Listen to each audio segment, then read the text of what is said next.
A long time ago, in a galaxy far, far away.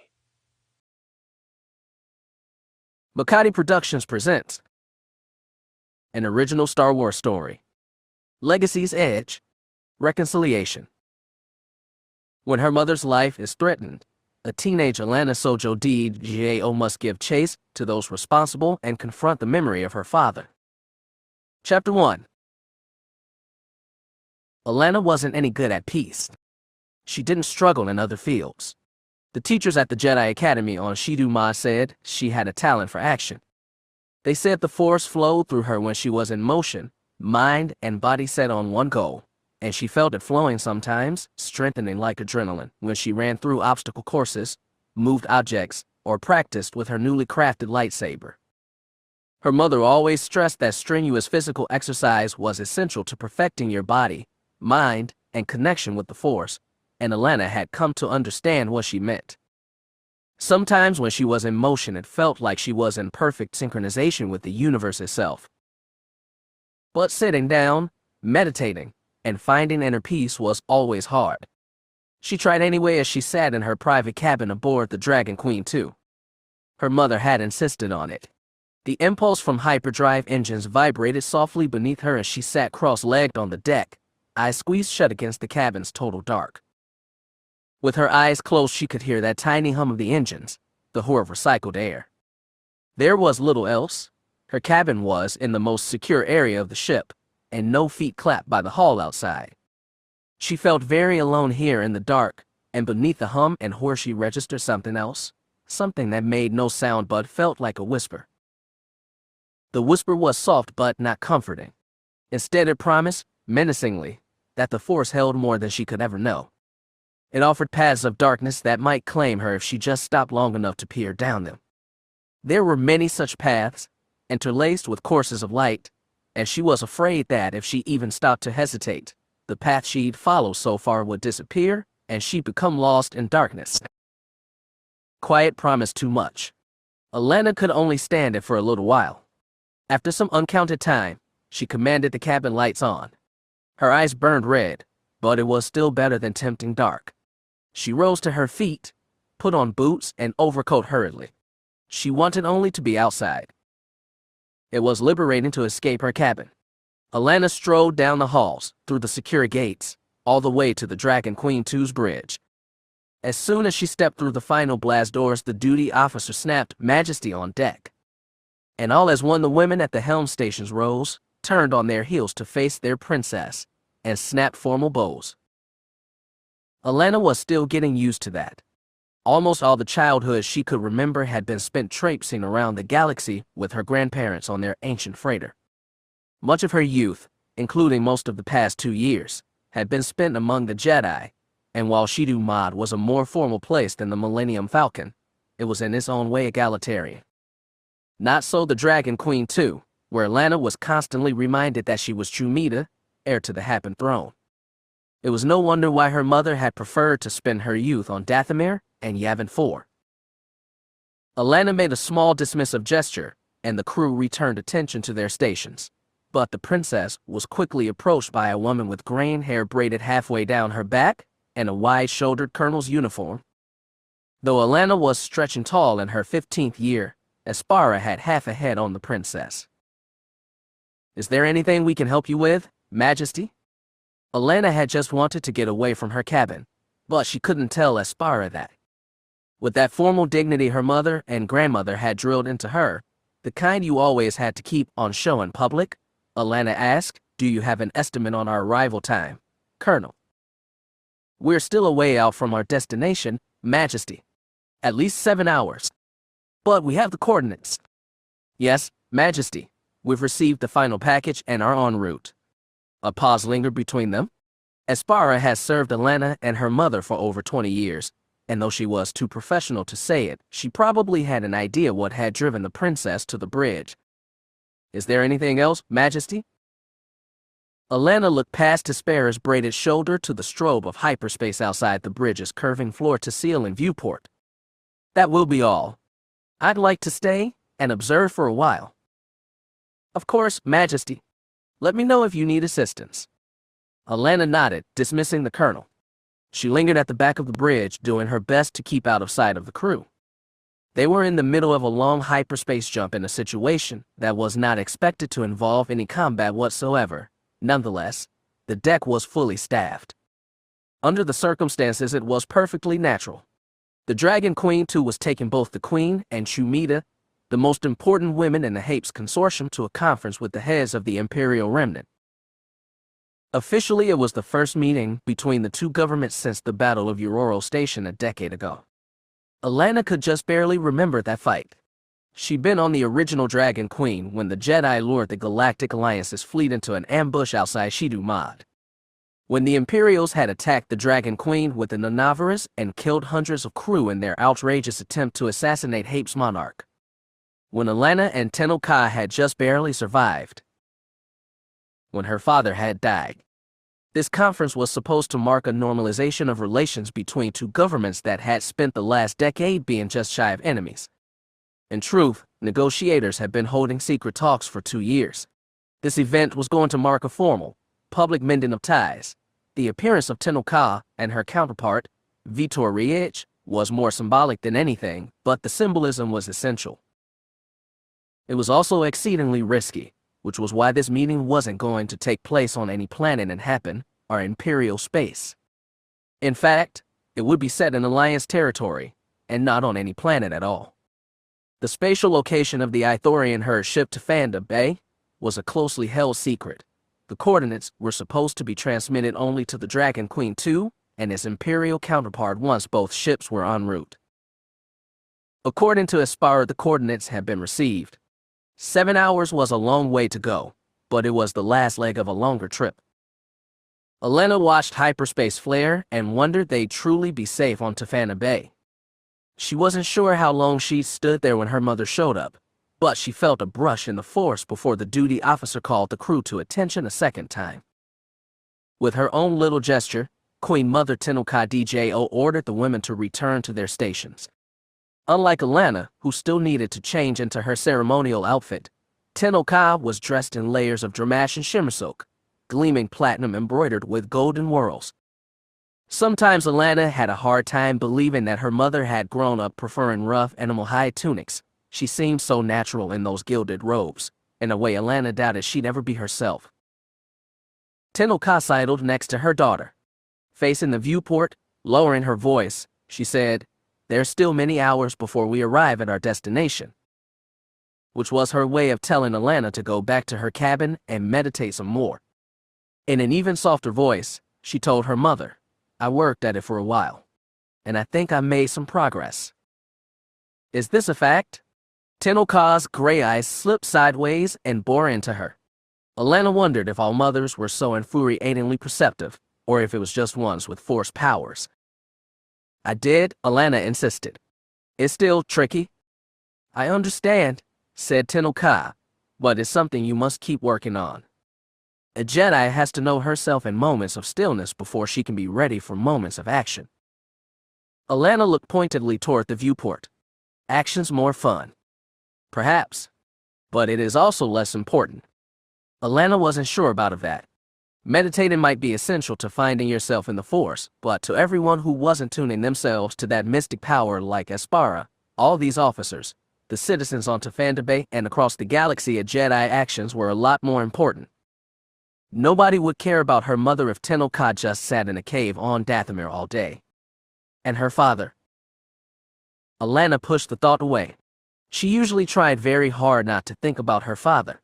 This conference and the attenuate anniversary were making it hard. Tenel Ka sensed that too. "We must concentrate on the present, not the past," she warned. "This conference is going to make a better present and future. The agreement's already set up. You're just there to look Riej in the eye and shake his hand. And I just get to smile and watch. It doesn't sound complicated." "Everything is complicated, especially the things that appear simple." "Great." It took all her regal training for Allana not to roll her eyes. Getting into an argument on the bridge of the Dragon Queen II would also be bad for the royal mystique, so for a long minute mother and daughter stood at the aft of the bridge, watching hyperspace, saying nothing. Finally, Tenel Ka suggested. At the least you should be rested when we reach Tafanda Bay. All right. I'll go back to my cabin and stop distracting the crew. Happy? I recommend you at least attempt meditation. We have plenty of time. I'll think about it. Very well. Please meet me on the flight deck 15 minutes before we reach our destination. I will. Allana stepped away from her mother, gave her a respectful nod, then quickly turned and left the bridge. She was glad to be out of there just like she'd been glad to leave her cabin. Unfortunately, there was no place on this ship that gave her solace. They said the Ithorian her ships, which now wandered the hyperlanes after the destruction of their homeworld a quarter-century ago, were some of the most beautiful things to sail the star. Each one contained vast jungles in its belly where it preserved the holy forests of lost Aether.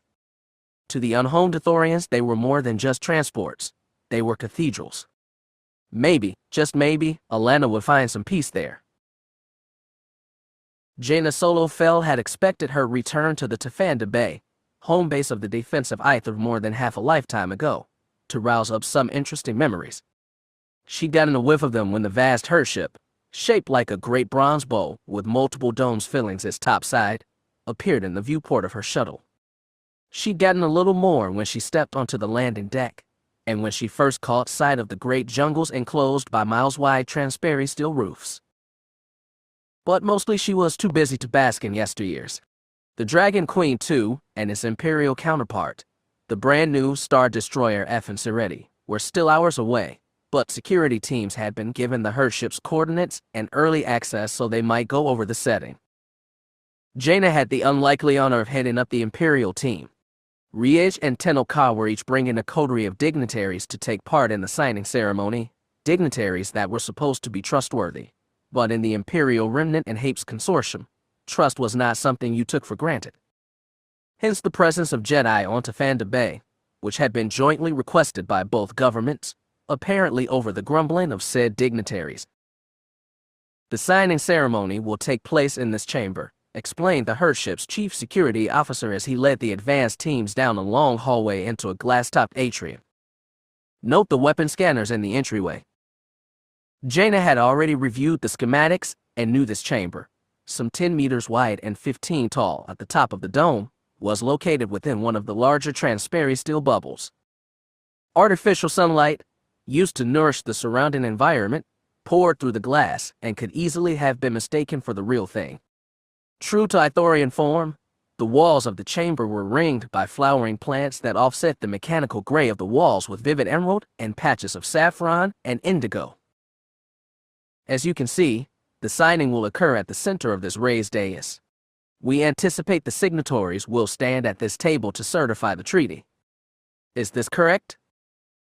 The security chief was an Ithorian named Nedalpal, whose copper-toned skin contrasted with the forest green of his uniform. He spoke basic through both mouths, and between the accent and stereophony Jaina sometimes had trouble parsing his words. Thankfully, he spoke slowly. Jaina's Hapan counterpart got in before her. He said, "The arrangement looks good to me. Do you plan on installing chairs on the main floor?" Uphal's wide-spaced eyes blinked. It is not our habitual custom. On request, however, I believe we can provide chairs for human physiognomic standards. Zek looked sideways at Jaina. What do you think, Master Jedi? It felt weird being referred to like that by someone she'd known almost all her life, but apparently Zek wanted to keep things formal right now.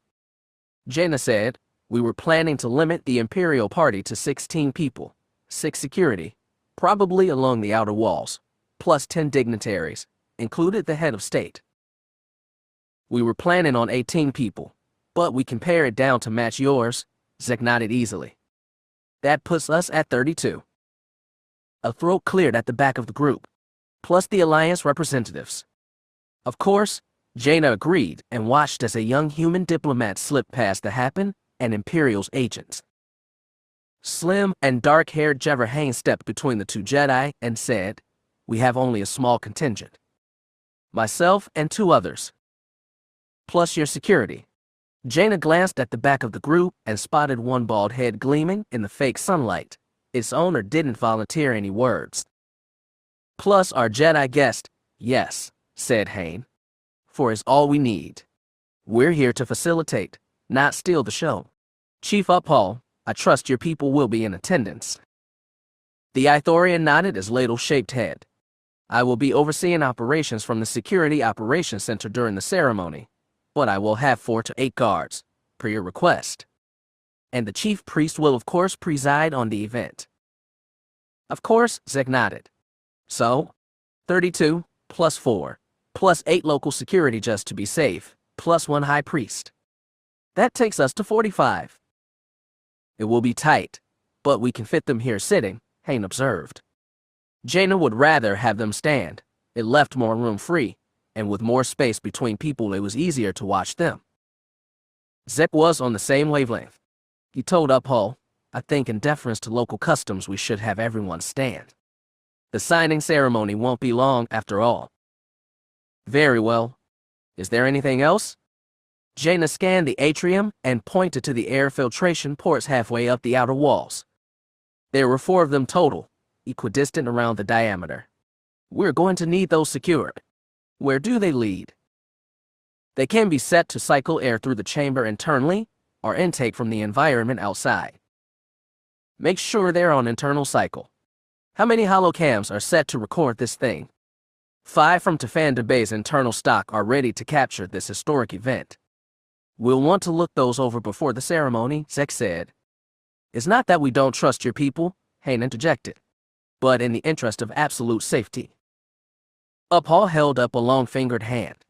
I understand, Counselor. The ceremony belongs to the Hapans and the Imperials. You and I are just here to facilitate.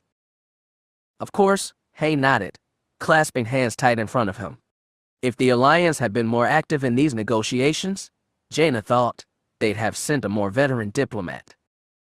If you don't mind an extra set of eyes, Zek added, I'd like to join you in the operations room during the ceremony. I might notice things you would not. That is permissible, Uphaul said, if you trust your Imperial counterpart to secure this chamber fairly. Zek glanced at Jaina and allowed a little grin. Oh, I know these Imperials can be slippery types, but I guess I can trust her not to assassinate anyone. If you are comfortable with that risk, I will not dissuade you, Uphaul said, apparently missing the joke. He twined those fingers in front of him and passed his small-eyed stare across the group. You have seen the habitat quarter, the banquet hall, and now the atrium. Is there anything else that will require your presence? Looks passed between Jaina, Zek, and Hayne. When none spoke, Jaina told the Ithorian, that will be enough. That you very much for the tour, Chief. It is all I can do to ensure a safe ceremony. Our people prize hospitality, and of course we want to do everything for this peace process. High Priest Terran looks forward to meeting your dignitaries. We understand, Chief Uphaul, and thank you. Hayne made a traditional Ithorian gesture of thanks with his small human hands. I have one more request, Chief, came a voice from the back of the group. Jaina had been waiting for it, but now that it finally sounded, it took her by surprise. She looked over her shoulder to see Raynar Thul step forward. The son of a rich trading family, Raynar had trained with Jaina and Zek at the Yavin 4 Jedi Academy all those years ago. They'd all gone through their traumas since those innocent days, but Raynar had been more wounded than most. During the U.S. Hinvong War, he'd been wounded, then kidnapped by 2 Dark Jedi. Their ship had crash-landed on a Killik colony in the unknown regions, and Raynar, horrifically scarred from the fire, had been inducted into the colony. The insects had warped his mind as well as body, and as their leader Anu Thul, he led them in a war against the Chiss that had nearly spread galaxy-wide. Only Luke Skywalker had been able to remove Raynar from the colony's grasp. That had been nearly 15 years ago, and it had been a long, hard recovery. The spiky-haired blonde boy she'd known on Yavin was gone. The man before her was pale, bald, and thick around the midsection. Surgeons had replaced his burned scars with skin grafts, but there was still something stiff and unnatural about his almost normal face. Raynar's biggest problems, though, were in his mind and soul. It was so hard to tell what went on in his head, even the Force offered few clues. He was normally taciturn and passed most of his days in a scrupulously observed routine on Ossus. As a boy, he'd had the habit of asking the most obvious questions possible. Now he asked the strangest. Jaina braced herself for what came next. If Uphall knew about Raynar's past, the Ithorian gave no sign. Hands still folded, he said, "Yes, Master Jedi. This is a wholly unofficial request, but if there's time after the signing, I'd like a guided tour of the Tafanda Bay's botanical zones." "That can be arranged, Master Jedi. But the security of the conference is our top priority for now." "Of course," Raynar said. "It's just, I've developed an interest in botany and the science of non-standard life forms. I'd like to take advantage of this opportunity." Jaina knew about Raynar's hobbies and suspected that had led him to volunteer for this mission on Tafanda Bay. She hadn't expected him to come out and say it in the middle of a high-security meeting. But the Ithorian seemed sanguine. "I am sure a limited tour can be arranged. The Mother Jungle, of course, is off limits without express blessing from High Priest Terran. However, the other biozones." "I understand." Raynar's smile seemed stiff and fake, but it was the only way he ever smiled now. "I have things I'd like to discuss with your botanist. That's all. When there's time." Hayne cleared his throat again. "I'm sure there will be. Later." The Alliance diplomat clearly had been briefed on Raynar's strange history, and clearly wasn't comfortable with it. In truth, Jaina didn't blame him. Though it was no fault of his own, Raynar disturbed her sometimes too. That marked the end of the meeting. Uphall led the security teams out of the chamber and back down the hall. Outside the ceremonial atrium, catwalks spanned over the canopy and an artificially cultivated but very natural-looking landscape of low ridges topped by scrub. This was an arid biozone, and Jaina understood other accessible domes contained wetter and cooler climates. Staring up through artificial sunlight, Jaina could barely make out the dotted stars of deep space beyond the transperi-steel bubble. Beneath these upper biozones was the largest section of the ship, which was reserved for remnants of Ithor's native sacred forest. As Uphall had said, no being set foot on the Mother Jungle's remains without express permission. Some Jedi had been allowed to touch the real Mother Jungle years ago, during the war with the U.S. Vong, but not Raynar or Zek, who'd been elsewhere, not Jaina, whose fight those days had been in an X-Wing. The Hapan and Imperial agents split apart and went toward their separate habitat decks, while Raynar and Hayne made their way, together but awkward, for the small area preserved for Alliance personnel, which left just Jaina and Zek to linger on the walkway, looking out on dry hills and green scrub beneath a false midday sun. Zek exhaled and leaned forward, elbows on railing. "That's mostly gone well." Yes. They could have talked about Raynar, but what was there to say? That he'd volunteered for this mission was seen as a good sign. Mostly the damaged Jedi lingered in the temple on Ossus, meditating or doing his little botanical experiments. He'd been drawn out on this field trip because of the location, and, Jaina hoped, anyway, because it got old friends from the Yavin days in the same place for once. Like a little reunion. A reunion, with that one aching exception. "I got a message from the Dragon Queen to just before this meeting," Zek said. "Their ETA is about 6 hours. 5 hours for the Seridi." "Ah. Well, it's not like it was race. Good thing, otherwise you'd lose." She smiled tightly. "Are you turning into an Imperial patriot now?" "Hardly. If I did, my father would kill me." "Or himself?" "Can't imagine your mom would take it well either." "True. But she's less dramatic than Dad." "Ah." Zek peered over the catwalk edge, at the artificial desert's brush and flowering cacti. "I can't believe Jag had stayed back on Bastion. He was one of the lead negotiators for all this. You'd think he'd want a seat beside Riech." "Jag doesn't like the limelight, remember? Or did you forget how he basically quit his job as Imperial head of state?" "Oh, I remember. I'm just saying, he put a lot of work in this thing. I expected him to be here. He has pressing business back on Bastion." "Oh, is it anything I'm allowed to know about?" "I did just have a son 3 months ago. I know you and Terran haven't gotten around to kids yet, but newborns need a lot of care. So do 4-year-olds, for that matter." Jag had stayed back to babysit. Don't they have droids for that? Jaina shook her head. No, we both agreed one of us should stay and look after our sons. She allowed a little sigh. Sometimes I feel like I barely even saw my parents growing up. They were always running off, dealing with some crisis or another. This is a crisis. I thought we were done with those. Maybe we are. I was hoping for better than maybe. If we're going to have trouble, I should have insisted Taryn and Triss to come. My point is I want Davik and Arlen to have it better than I did. Well, I can't argue with that. Jaina watched a flock of birds take off from a distant tree and soar toward the transparent still sky. When they settled down, she asked, "When are you and Taryn going to get around to it?" Around to what? You know what? She looked at him seriously. He avoided her eyes. We'll do it when we're ready. Good. After watched another burst of avian, she added, now that I have sons, I wonder why I waited so long.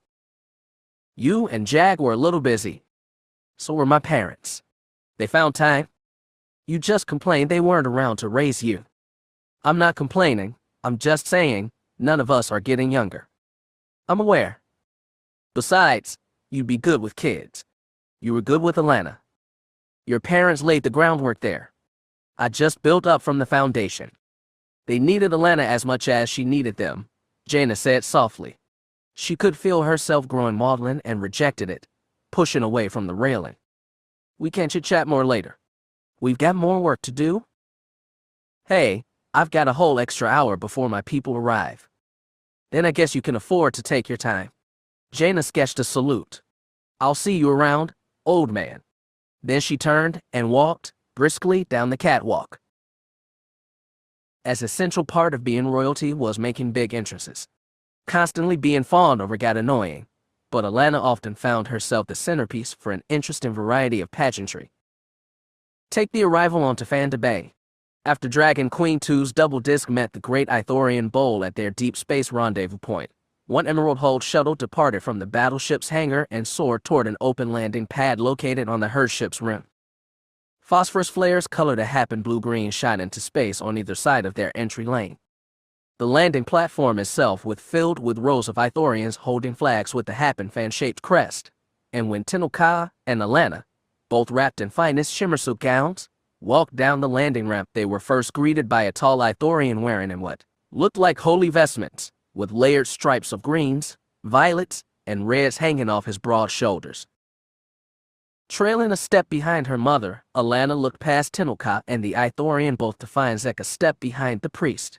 He gave her a tiny knowing wink, and she almost broke her royal mien by smiling. It was always good to see a familiar face. Welcome, Majesty, to Tafanda Bay, the Ithorian said in stereophonic basic.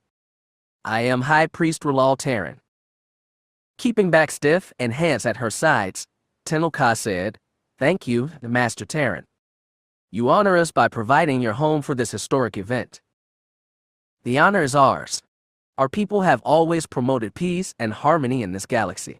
We hope you and your Imperial counterparts will find it here today. I am sure we will. Tenel Ka gestured to Allana. Please meet my daughter and heir. I am glad to meet you at last, Princess. I have heard so much about you. Allana wondered what parts. By now most of the galaxy knew that she'd masqueraded for years as Han and Leia Organa Solo's adopted daughter. Less knew that she was undergoing Jedi training at the Order's hidden academy, but it wasn't hard to guess. The Imperial delegation will be arriving within the hour, Taryn said.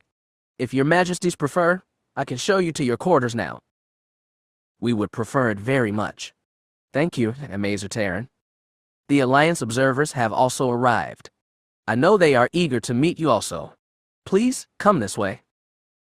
Taryn led them down the rows of banner-bearing Ithorians toward the hangar exit. Allana and Tenel Ka were followed by a line of 10 noblewomen, each with at least one courtier. According to certain interpretations of protocol, Tenel Ka should have introduced each woman to Taryn. She still intended to do so once they reached the habitat ring, a compromise, she told Allana, between snubbing them and reminding them of their place. Allana did not look forward to taking a more active role in court politics. As they walked, Zek fell in alongside Queen and Princess. "Welcome to Tafanda Bay, Majesties. Have you and Jaina reviewed the security arrangements?" Tenel Ka asked in a low voice. "Yes. I volunteered to watch the ceremony from the Security Operations Center. Jaina will be there in person." After a tiny pause, he added, "Raynar will be there too." Tenel Ka allowed a small show of surprise. "Raynar Thul. Truly. He came with the Alliance team? That is surprising. It's nice to see him out in the field, isn't it?" "Fact," Tenel Ka said, then kept her lips pressed tight. Allana felt a muted flush of satisfaction from her mother. She wished she could share it. Back when she tagged along with her grandparents, she'd known Raynar Thul mostly at this odd presence that lingered in the Jedi Temple. She'd not really understood what had happened to him, or what he'd done. She understood a little better now, but that just made it harder to look him in the eye when the Alliance delegation met them at the mouth of the landing complex. The portly bald man, wrapped in brown Jedi robes, lingered behind a trim young Alliance diplomat in formal suit who introduced himself as Hapan. "As you know, the Alliance promotes peaceful cooperation between all galactic governments," Hapan told Tenel Ka and Allana after giving them both curtsies and kisses on the hand. "We're happy to have arranged this conference for you today. The consortium is thankful for the Alliance help," Tenel Ka said formally, then softened her tone when her attention drifted to Raynar. "Knight Thul, we are most pleased to see you." The Jedi didn't step forward. Instead, his eyes, pale blue against a pale face, swept over mother and daughter without, Allana felt, actually focusing on either. In a soft voice, weirdly bereft of emotion, he said, "It's good to see you two, Majesty. And your daughter." Allana froze. Only a tiny nudge in the Force prompted her to nod and say, "Thank you for coming, Knight Thul." Ralau Terran interjected, "If you will follow me, I will show your retinue to your quarters." When they left the landing complex, they crossed a wide walkway that spanned Tafanda Bay's main city complex. Tree-lined lanes crisscrossed on catwalks beneath them, and Allana wondered how many beings could fit inside. She'd been told most of the herd ship's space was reserved for its natural environments. At first, she didn't mark the noise beneath as chanting, but when she picked out the rhythm, it became impossible to ignore. Without veering too far from the center of the walkway, Allana looked down and saw Ithorian pedestrians crowding the streets below. At first, she thought this was part of the greeting pageant, but something in those yellow banners they hoisted seemed poisonous. When she squinted, she marked a few basic words scrawled on them, and only then did she notice the nebulous, swirling bile in the force beneath. "Jedi out," many signs read. Others, "Refuse the destroyers," or "No more warmongers." Several declared, "Leave us in peace." A plea, but it felt like a threat. Her mother noticed them too, and Zek, but when neither of them said anything, Allana asked, "What's going on? Who are all those people down there?" A vocal minority, Terran insisted. "They will do you no harm. They seem to think we mean harm." Instead of explaining, Terran gestured to the security team to form tight around them and hurried them on. As they trotted down the walkway, Allana had to grab fistfuls of her long dress to keep from tripping. These high-heeled slippers weren't helping either. "What's going on?" she asked Zek.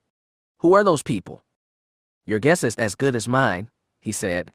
The security chief didn't mention any, local resistance. As they neared the tower cluster that marked their new quarters, Allana heard the whine of a land speeder. Her heart beat fast as she braced for the worst. She'd give anything to have her lightsaber right now, but her mother insisted she keep it aboard the Dragon Queen too.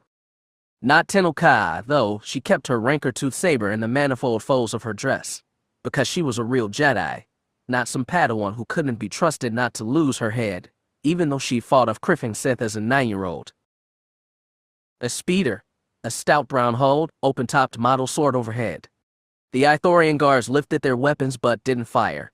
Clusters of something small fell from the speeder, and Allana froze in fear and dread, expecting them to hit the walkway in a split second, expecting them to flash and explode. But a great gust came from nowhere, blowing the fallen objects past the walkway so they fell into the crowd-packed streets below. Hardly better, Allana thought. But then she saw one object drop onto the edge of the walkway, bounce, and break apart at the feet of some of the trailing noblewomen. What came out wasn't a flash or an explosion, but a translucent yellow liquid and a noxious smell. Relief lasted just a second. That could still be poison.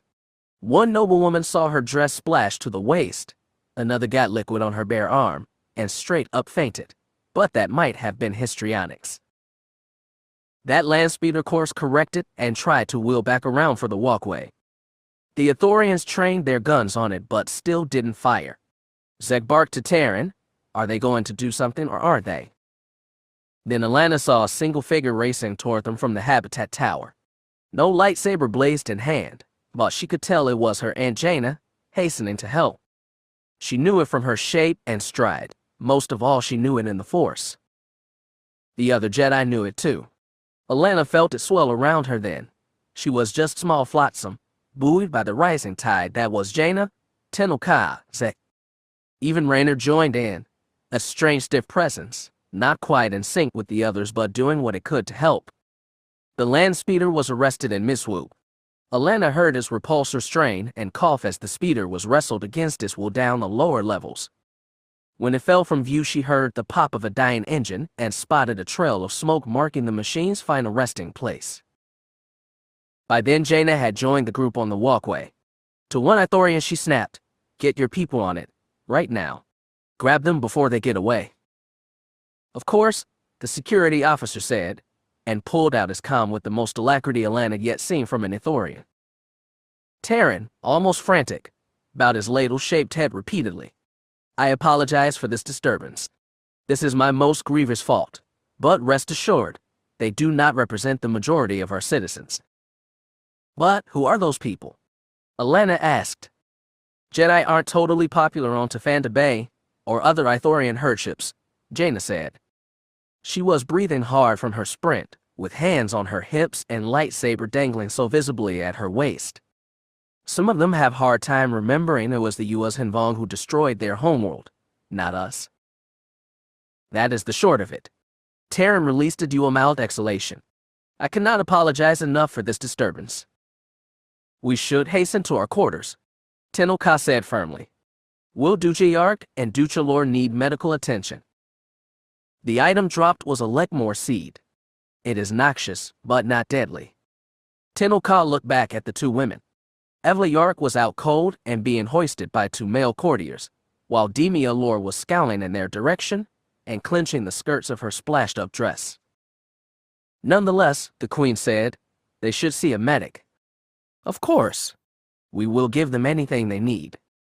"Good," Jaina said gruffly. "Now let's get out of sight." 2 minutes later, they completed the crossing and reached the more secure residential tower, where they'd rest for a night after the ceremony. The Duchess were none too happy with the events on the walkway, and Allana couldn't say she was much better. She might have fought off Sith as a 9-year-old, but right there she'd let fear freeze her and make her useless. "No crisis, you said?" Jaina sighed after the dignitaries had been let off. Tenel Ka and Haynes stepped aside for a conversation with Relal Terran, who was still begging forgiveness. "This wasn't a crisis. This was an inconvenience," Zek said, but he'd clearly been rattled. "I hope to hell it is." Jaina crossed her arms, exhaled, then finally turned to Allana. "Sorry about the bad greeting. It's good to see you, by the way." "Thanks for your help," Allana said. "Well, I heard there were protesters set to greet you. I didn't expect they'd be that aggressive." "We'll have to talk to Uphall about that," Zek said. "If they're going to be a threat." "They were an embarrassment," said Raynar Thul softly. "Not a threat." He was probably right. Zek gave an overdramatic sigh. "Well, I guess that means our biggest security problem is still scheming Duchess." "Our scheming moths," Jaina said. "They're to arrive." She glanced at her wrist chrono. "All too soon. I should get ready. Raynar, you and Hayne will be there, won't you?" "Of course." Raynar looked at the corner where Diplomat, Queen, and High Priest were still in discussion. "Excuse me?" Allana relaxed a little when he stepped away. Zek followed, and suddenly it was just Allana and Jaina, the latter of whom had places to be. The younger woman said, I guess we'll get a chance to catch up later. We will. I promise. Jaina stepped forward and squeezed her forearm. Don't let the welcome fool you. Tafanda Bay is actually a very lovely place. Maybe you can join Raynar on a tour once the ceremony's over. I'd rather do it with you and Zek, Allana thought, but asked, do you know this ship? From, the U.S. Invon War. It was our base for a while, Jaina nodded.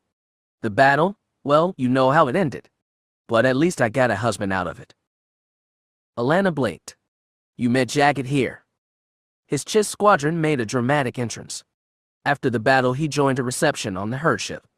He marched right past a whole line of New Republic luminaries and came straight to me. Jaina smiled softly, wistfully. He said he needed to pay his respects, warrior to warrior. Wow. Yep. How old were you then? Just 16. That sounds like destiny. You might be right. Some mental math occurred to Allana. But if it was destiny, why did it take you another 16 years to actually get married? Jaina lowered her eyes and gave a long, long sigh. Does that mean you'll understand when you're older? For your sake, I hope not. But I have to run. I'll see you at the ceremony. Jaina gave her a warm parting nudge in the Force, then hurried from the chamber. Allana watched her go and allowed herself to wonder how her own parents had met. It was not something she'd ever asked Tenel Ka. In truth, she wasn't sure she wanted to know. Her father was part of the past and he belonged there. Lest he contaminate her present even more than he already had, she decided to let the matter lie. Ignorance could be a blessing, sometimes. Over 40 people, all on their feet, left the atrium feeling just shy of crowded. Still, as she waited for the ceremony to begin, Jaina wondered whether they shouldn't have brought in chairs. Ithorians were tall, broad beings. Hapan women were also famously statuesque, and for whatever reason the moths and officers in Vitoria's contingent were all vertically inclined as well. It left Jaina, who'd grown to be just shy of her mother's already petite height, feeling swamped. As she stood guard on the other edge of the room, she had to carefully position herself to see through a forest of shoulders and heads to where the signing would take place. Despite the attack on the walkway, they decided not to add extra security to the conference room. According to Neda Paul, the vandalism, as he put it, was done by the Ithorian Solidarity League, an organization that blamed the Jedi for the destruction of Ithor and wasn't too keen on the Alliance or Imperial Remnant either. Paul stressed that organization was an overstatement. The League was just a handful of extremists scattered across the herd ships, which were themselves scattered across the galaxy. When Jaina noted the scale of the protests and the dozens of banners, all a uniform sickly yellow, Paul had demurred, saying their general sentiment had some support, but Ithorians as a race were had inclined to violence or radicalism. Real Alteran had insisted much the same. It was clear the Ithorians were embarrassed by the events on the walkway. Jaina could feel extra anxiety bleeding off Terran in the Force as he stepped onto the raised dais to begin the ceremony. A half-dozen holocron-bearing droids, which ranged in size from a human fist to a modest blitz ball, slowly floated around the room. All of them had been checked for bombs by Zek beforehand. The air system was set to internal circulation to prevent the insertion of toxins. The weapon scanner located at the entrance seemed to be working perfectly, registering blasters on the guards but not the guests. Jaina had good reason to feel good about this conference, but as she stood at the outer wall with hands clasped behind her back, she crossed her fingers. Dressed in his fine priestly robes, Terran raised two large hands, palms toward the artificial sunlight that poured through the glass ceiling. With both mouths he said, "We have come today to write a new chapter in the story of the galaxy. The Galactic Empire and the Hapes Consortium are both nations with long histories and proud people. That history and that pride has kept them apart for some time. Those years are at an end. Today they will reconcile with the past and with each other." Good words, Jaina thought, but words were the easy part. Diplomats from both sides had been hacking out the details of this treaty in secret for 2 years. The Empire would be offering an official apology for its attack on Dragon Queen 10 years ago, and hefty reparations to seal the deal. The Hapans, in turn, would lower some of their infamous tariff barriers and cooperate with Imperial business interests. There were also plans for limited military and intelligence sharing operations, but Jaina knew those were especially complicated, with many kinks to be worked out. The most important thing was that they were here today. Terran gestured for the signatories to come forward, and so they did. Vitor Riej and Tenel Ka came onto the dais from opposite stairs. Allana followed, just a step behind her mother, so that all four of them stood at the central table. It rose waist-high, and was topped by a centerpiece of lovely flowers with wide rosy petals and long red stamen. Next to the flowers was an old-fashioned scroll and two ink-tipped pens. The dialogue, like the treaty terms, had been agreed on in advance. As he took up his pen, Riej said, "In sealing this document, we seal our peoples." Tenel Ka grasped her own pen. "In joining our names, we join our nations for a better future." Terran turned his hands down, a palm over each human head. "In completing this treaty, we set aside the anger and hatred of yesterday and discover a brighter tomorrow. All of our peoples will remember this day as the start of something new." From her angle, Jaina could just see Allana beyond her mother's shoulder. The girl swallowed hard. Sunlight caught a watery gleam in her eye, but like a proper princess, she kept her face clear of the emotions broiling off her in the Force. For everyone else in this room, today was the 10th anniversary of an awful battle. For those who'd known him, it was the 10th anniversary of the death of Jacen Solo. His first death, Jaina told herself. In his second death on Zanima II, he'd found some redemption for himself, however small, and finally been able to merge with the Force and dissolve into its immensity like a true Jedi should. Jaina had been with him then, cradling his head in her lap as he died a second death, just like she'd done in his first. Those brief days of his return felt like a dream, quick and hazy in memory, but she felt the truth of them in the Force. Because of that, she could endure today without sorrow. Tenel Ka hadn't been there on Zanima II to see Jacen one last time, but she felt him in the Force as he died. That had brought her to peace. But for Allana, it was different. If she remembered anything about her father, it would be Jacen in madness, when righteous anger and maniac obsession had turned him into Darth Caedus. She had no recollection of Jacen as he was, no better self to reconcile with the monster he'd become. According to Tenel Ka, Allana never talked about her father, not ever. But Jaina knew she was thinking about him right now, and only him. Riej signed the treaty first, then Tenel Ka. Then Allana took the pen and, with firm hand, joined her name to her mother's. All three stepped to a lower tier of the dais without leaving entirely. The other Hapan and Imperial dignitaries were also to add their names, and for the next 5 minutes a steady procession of sober-faced humans stepped to the flower-topped table to sign their names beneath the benediction of an Ithorian priest. As the dignitaries shifted, Jaina got a better look through the forest of bodies. Raynar was on the opposite side of the drum-shaped room, watching the dais with a vacant stare. Jeverhain was more receptive. He met Jaina's eyes and gave an encouraging nod. So far so good, she thought. Next up, the banquet, hopefully poison-free. Jaina felt a wash of relief, then almost giddiness. It seemed to be contagious. She saw the expressions of those Hapans and Imperials, usually so snooty and disdainful, start to relax. Evely Yark, who passed out on the walkway, from shock alone, the medic said, was tightly smiling. Demia Lore's red-painted mouth hinged open. That woman actually seemed to be laughing, a high, giddy laugh. The Imperial next to her, a gray-haired admiral, was swaying slightly on his feet, eyes rolled to the ceiling glass. And Tenel Ka, Jaina saw, was grinning a white-toothy grin. Something was wrong. Jaina looked around. The room seemed to spin. She reached out in the Force but found everything blurred. Tenel Ka and Allana and Raynar were all there, but it was suddenly hard to get a grasp on them. Jaina reached for her comlink. It felt huge in her hand as she fumbled it on. "Zek, do you hear me?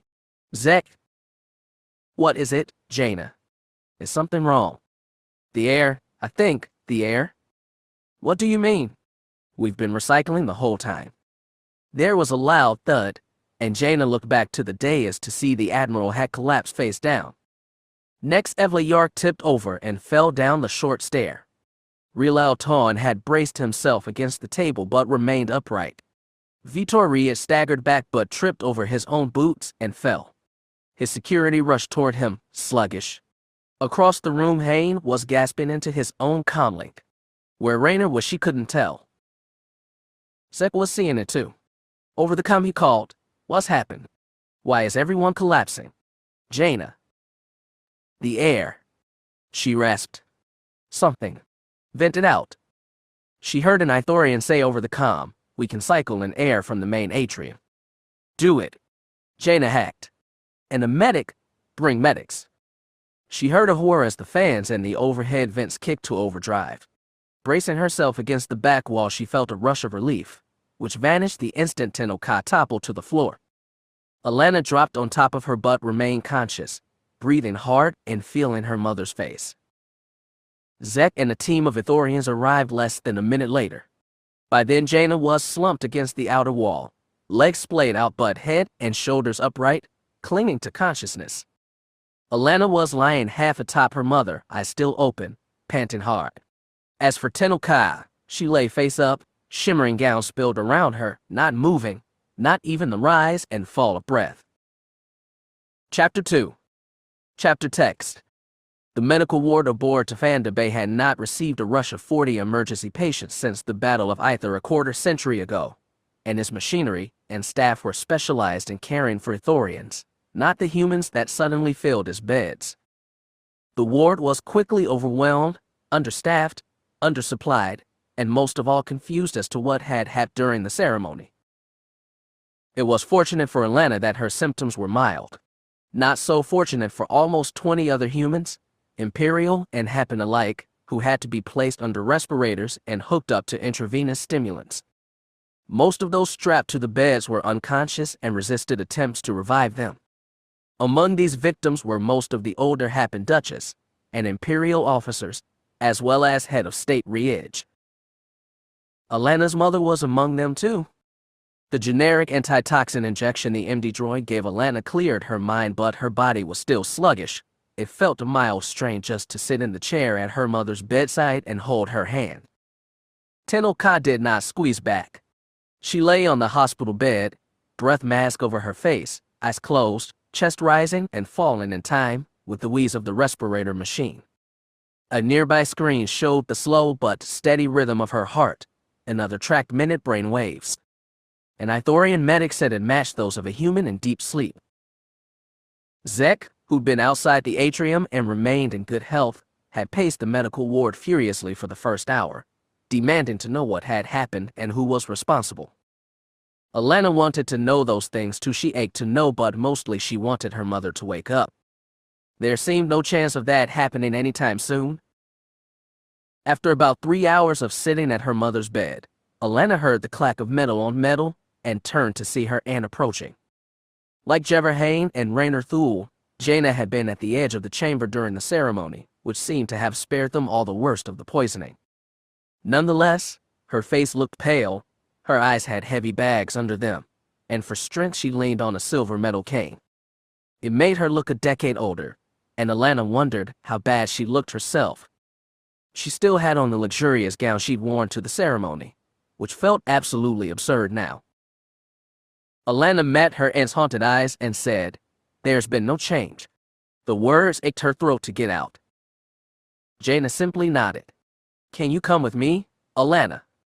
"But your mom's safe here, and this won't take too long." Jaina set her lips tight. It seemed that was all she was going to say right now.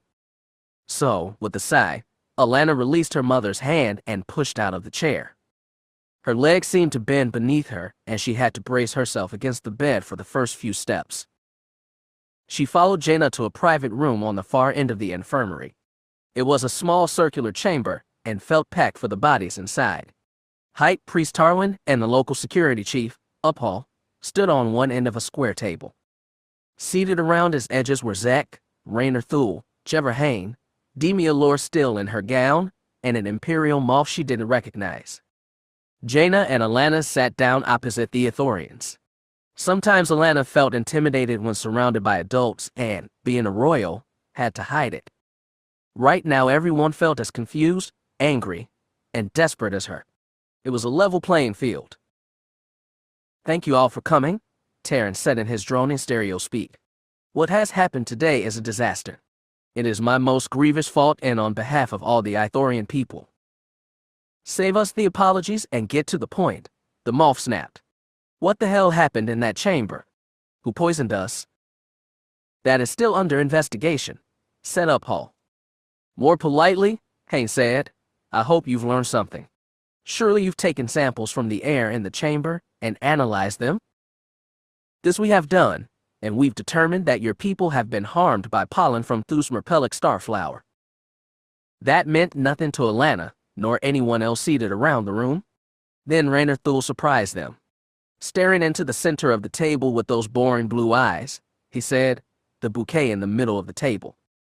"I thought those were Rendikpelic blossoms." "The flowers are nearly identical," Terran said heavily. "And in most cases, Thusmerpelic is harmless." "Our Queen Mother is laid up in a coma," Demialor said bitterly. "That is not harmless." "Pollen from Thusmerpelic causes only mild nausea in Ithorians," said Hall. "In humans, the reaction is much more severe." "I believe the flower on the table was Rendikpelic." Terran insisted that plant is totally harmless to both our species and much more common. "So what are you saying?" asked Zek. "This whole was just an innocent mix-up." "I can't believe that." "We do not expect you to," said Hall. "Rest assured, we will determine who was responsible for placing Thusmerpelic and who triggered it." "Triggered it?" asked Jaina. "The Thusmerpelic is, as we said, normally harmless. It only releases pollen during night cycles, after heavy rainfall. However, given precise chemical stimuli, it can be forced to release its pollen. Which means this was almost certainly a direct attack on the Imperial head of state," sneered the Moff. "Or the Queen Mother," Lore added. "I was standing right by my mother," Allana said. "Why am I still walking around while she's—" "She couldn't finish and didn't have to." Terran said, "When triggered, the Thusmerpelic releases 90% of its pollen stores in the initial burst. The Queen Mother and head of state would have caught by far the worst doses. As for the others, Thusmerpelic pollen is known to affect older humans the worst. Your youth, Majesty, may have saved you." That was no boon when her mother was lying unconscious. The next questions was obvious, and Jaina asked it. "What kind of antidote is there for this pollen?"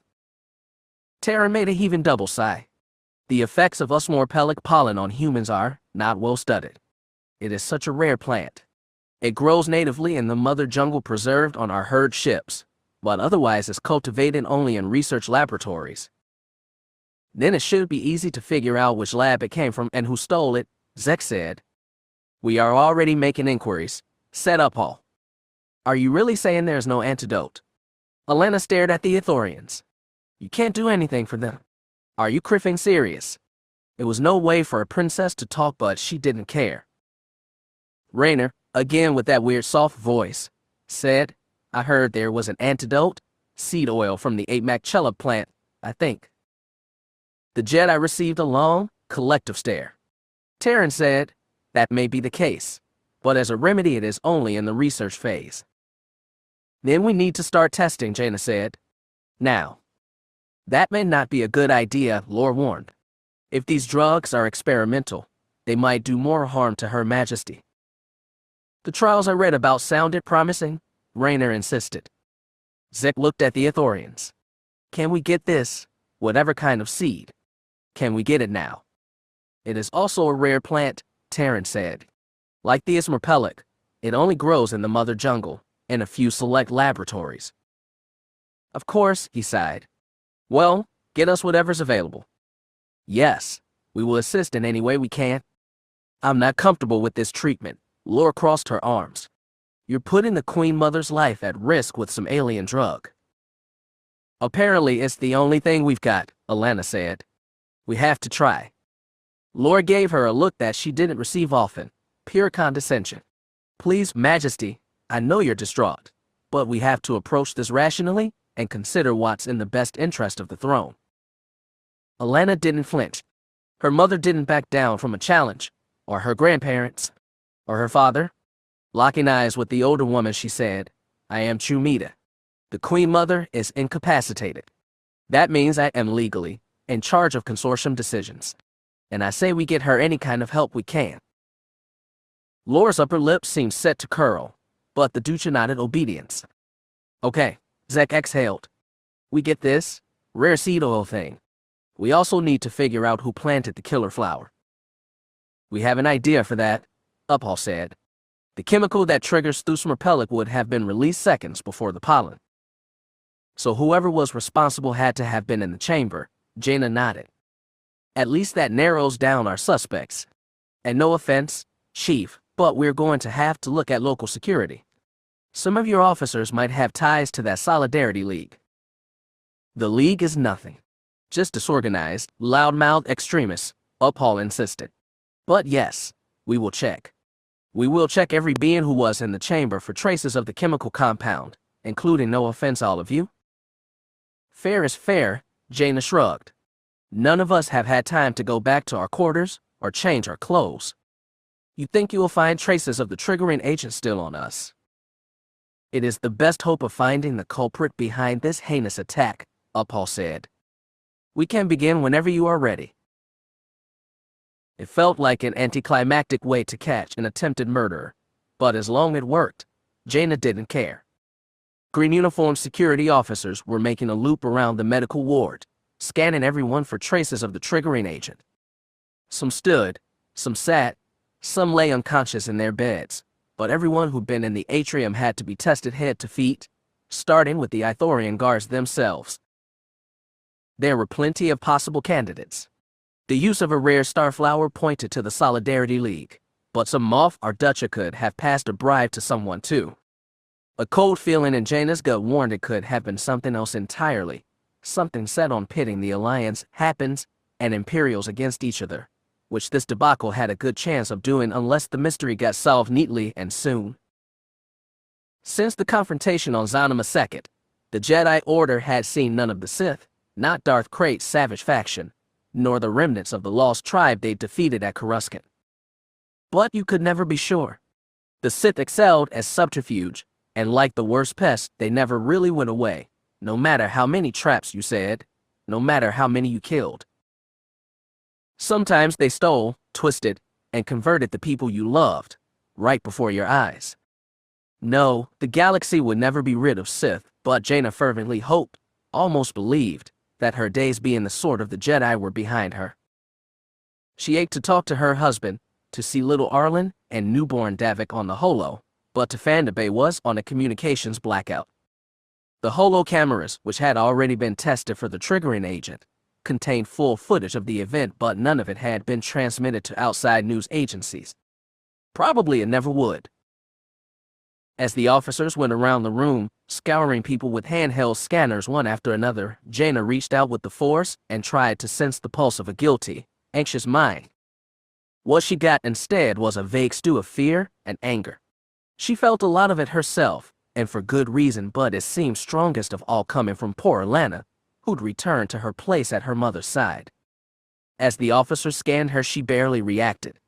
She just stayed there, squeezing Tenel Ka's hand tight, face pinched into a steady scowl. The girl was just 15 years old. Jaina prayed she'd be spared the early agent of grief. Allana, of course, was clear of the triggering agent, as was Tenel Ka. Jaina had already had her turn. Zek hadn't been in the atrium, but they scanned him anyway. Now he stood with his back to the opposite wall, arms crossed, but Jaina could feel his alertness in the Force. He was ready to spring into action the second it was needed. Jaina was ready too, despite her fatigue. Her body might be sluggish, but her mind was clear, and so was her connection with the Force. On they went, checking one person after another. Nobody bled guilt into the Force, and the scanners weren't pulling up any traces of the chemical agent. Jaina began to wonder if the flower might have been triggered some other way. She was nothing like a botanical expert, and if this approach didn't work, she'd try asking Raynar, whose turn was almost up. Maybe the whole thing really had been a freak accident. It seemed incredible but would be the happiest explanation. Happiest if Tenel Ka recovered anyway. The tense silence of the medical ward was broken by a shrill beeping. Jaina followed the sound to one of the Ithorians, whose handheld scanner was flashing in sync with the noise. The scanner was pointed directly at Raynar Thul, who stood with the same nonplussed expression as always. The Ithorians weren't so staid. Uphall and his deputy surrounded Raynar with more speed than she thought Ithorians capable of. The security chief bellowed, "Jedi Thul, put your hands in the air, now." Jaina was too stunned to react. Zek was a little swifter. After a second's delay, he unhooked his lightsaber and hurried across the room without igniting it. "Jedi Thul," Uphall said, short-barrel blaster rifle aimed at Raynar's chest. "Hand over your lightsaber, please." Raynar didn't reach for his weapon. He smiled a light-headed smile and said, "There has to be some mistake. If there is, we'll sort it out. Your weapon. Now." "I'll take care of this," Zek said. With the force, he reached out and gently tugged Raynar's lightsaber from his belt. As Jaina started hobbling over on her cane, Zek clipped the weapon in his waist with his own. Uphall didn't take his eyes off Raynar. "Your hands, Jedi Thul. In the air." "Does it matter with his kind?" asked Amal from the back of the room. "Just stun him." "He won't give you any trouble," Jaina insisted, then shifted eyes to her friend. "Raynar, let's go someplace private. We can sit down and wait while this is all sorted out." The eyes that turned on her were icy blue. "Of course," he said without emotion. "I'm sure it's just a misunderstanding." His gaze and tone chilled her, but he complied. To the stunned gawking of everyone else in the room, Jaina, Zek, and Uphall's team took Raynar to the nearest security station, a 5-minute walk from the Met Center. Jevverhane followed as quickly as his fatigued legs could carry him. The security station had no cells, so Uphall put Raynar in an interrogation room and locked the door tight. "We should check his quarters immediately," the Ithorian said. "Also, his ship. You arrived together, Ambassador Hane, did you not?"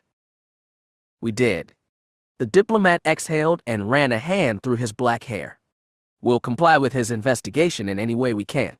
I assure you, we have no affiliation with Jedi Thul. His actions were entirely his own." "Alleged actions," Jaina corrected, leaning heavily on her cane. "Don't you want to ask him questions?" Zek asked Uphall. "We must obtain the facts of this case first. We will check his quarters on Tafanda Bay and on the Alliance shuttle." "I'll come with you," Zek said, hooking a hand around his belt, right next to the 2 lightsabers. Uphall at him, and Jaina felt a trace of suspicion, but the security chief said, "Very well. We will check his quarters on Tafanda Bay first. Ambassador, please contact your shuttle crew and tell them to prepare for an investigation." "Of course," Hane swallowed. "I'll do it right away." As the young diplomat stepped aside, Uphall looked to Jaina. She wanted to tell him she'd come along. She wanted to insist, even more, that this was an awful mistake. But instead she said, "I'll stay here with Raynar. A full complement of guards will remain with the prisoner." "I will too." "That is your choice." Uphall swung his head towards Zek. "We should get going immediately." Zek nodded, then looked to Jaina. They didn't need any words. The Force and the decades they'd known each other said it all. Each swore they'd get to the bottom of this, and that they'd get to the bottom of this and find a way to exonerate their friend. And each tried to smother their inner doubt. Raynar was their friend. He was also a man greatly changed by trauma. The Jedi healers had done their best for him, but he'd never be the same as the boy they'd known on Yavin 4. Could they ever really, truly know him again? There was no answer for that, so Zek and Jaina said goodbye without words. Uphall and Zek left with their team. Hane departed soon after, and thus she was left alone with a half-dozen Ithorian guards, all of whom watched her with only slightly less suspicion than they watched the door to the interrogation room. She didn't have to wait long before Allana appeared. Panic seemed to have banished the last of the girl's weariness. She stalked into the security station, holding up the hem of that ceremonial gown she still wore, and asked what happened to Raynar Thul. Where is the prisoner? He's in that chamber, Majesty, Jaina said. She intercepted her niece, took her forearm in her free hand, and tugged her away from the Ithorian deputies. Once they were out of earshot, they leaned close and lowered voices. Jaina explained, Zek and Uphall are checking things out. We've got Raynar under lockdown for now. Allana looked past Jaina at that sealed door, like it might break open and a monster would burst out. Chewing her still painted lip, she asked, What about that? Seed oil he was talking about. Is it another poison? Allana, I have no idea. Did he say why he did it? He said nothing. We haven't even talked to him. They're checking his cabins now. What do they expect to find? Allana, I don't know anything. He laid a hand on her niece's shoulder. At 15 years old, she was already taller than Jaina, but her face was a confused child's. I'm sorry, but I'm in the dark, just like you. Allana hugged herself and exhaled.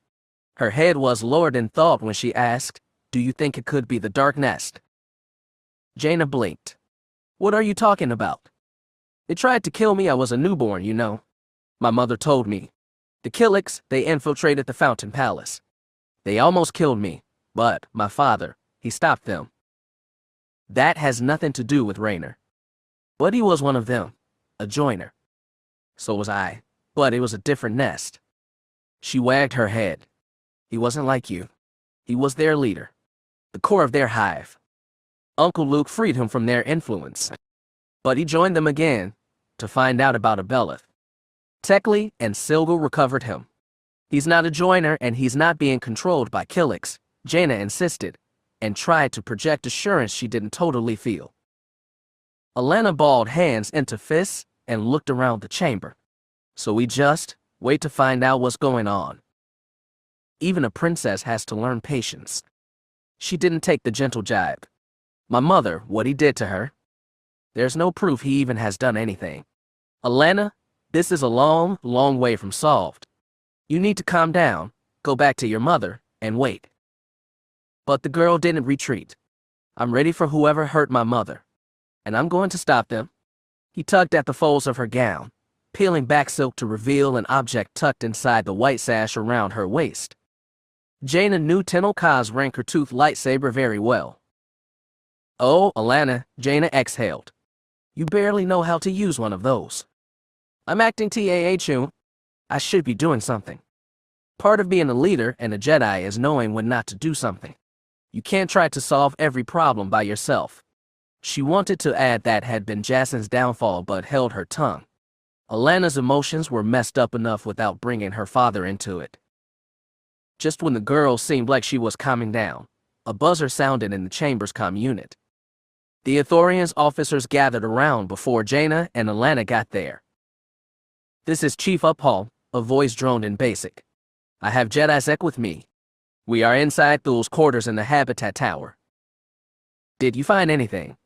Jaina leaned in to ask.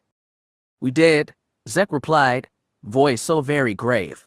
Jaina, somehow he got a mini biolab in here. Breath mask, empty sampling tubes. We are removing them for further study, Uphall added. We will also check Thul's comm logs to determine who supplied him with these tools. Should we begin interrogating the prisoner? Asked one of the deputies. Negative. Wait until we return. We're going to examine Thul's cabin on the shuttle as well. Understood. We will stand by. Jaina ached for some extra word from Zek. Something to soften the blow or hint that the evidence wasn't as damning as Uphall seemed to think. Instead, the link simply clicked off, leaving the room in deafening silence. She hadn't expected Raynar to be able to hear them through the sealed door of the interrogation room. Maybe he had a keen ear, maybe the door was thin. Or maybe the Force just told him to act, because act he did. The door exploded outward, into the main chamber. Luckily nobody was in his way, it burst with enough force to kill. The explosion was enough to stun everyone in the room as Raynar burst into view, a swirl of brown Jedi robes and alabaster skin. The closest Ithorian deputies were picked off their feet and thrown into the nearest wall. Jaina understood nothing. She couldn't even feel anything from Raynar in the Force except for grim determination. She reached to her belt, pulled free her lightsaber, ignited it. But Allana was already charging forward, clasping her mother's lightsaber in both hands and igniting the blade. Raynar was running for the exit, but she lunged to intercept him, molten silver beam blazing the way. The princess was just 15 years old, with a few months of lightsaber training under her belt, driven by grief and confusion. She didn't have a chance. Jaina had forgotten that within that quiet, aloof man lurked the power of Allana Thul. This was the worst kind of reminder. With force-assisted speed, Raynar dodged Allana's initial thrust, then grabbed her forearm and tugged her off balance. His elbow snapped into her jaw, knocking her head back, and a foot swept out to knock her feet out from under her.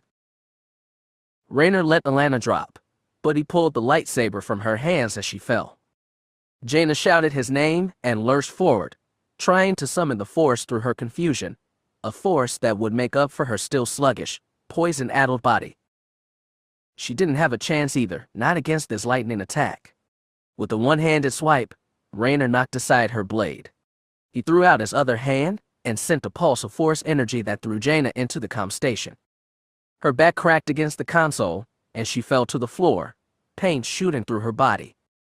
When the black cleared from her vision, Raynar was simply gone, leaving 8 groaning, grunting beings in his wake. One of the Ithorians was already on his comlink, calling Upal to say the prisoner had escaped. Another reached up to the security console and sounded the general alarm.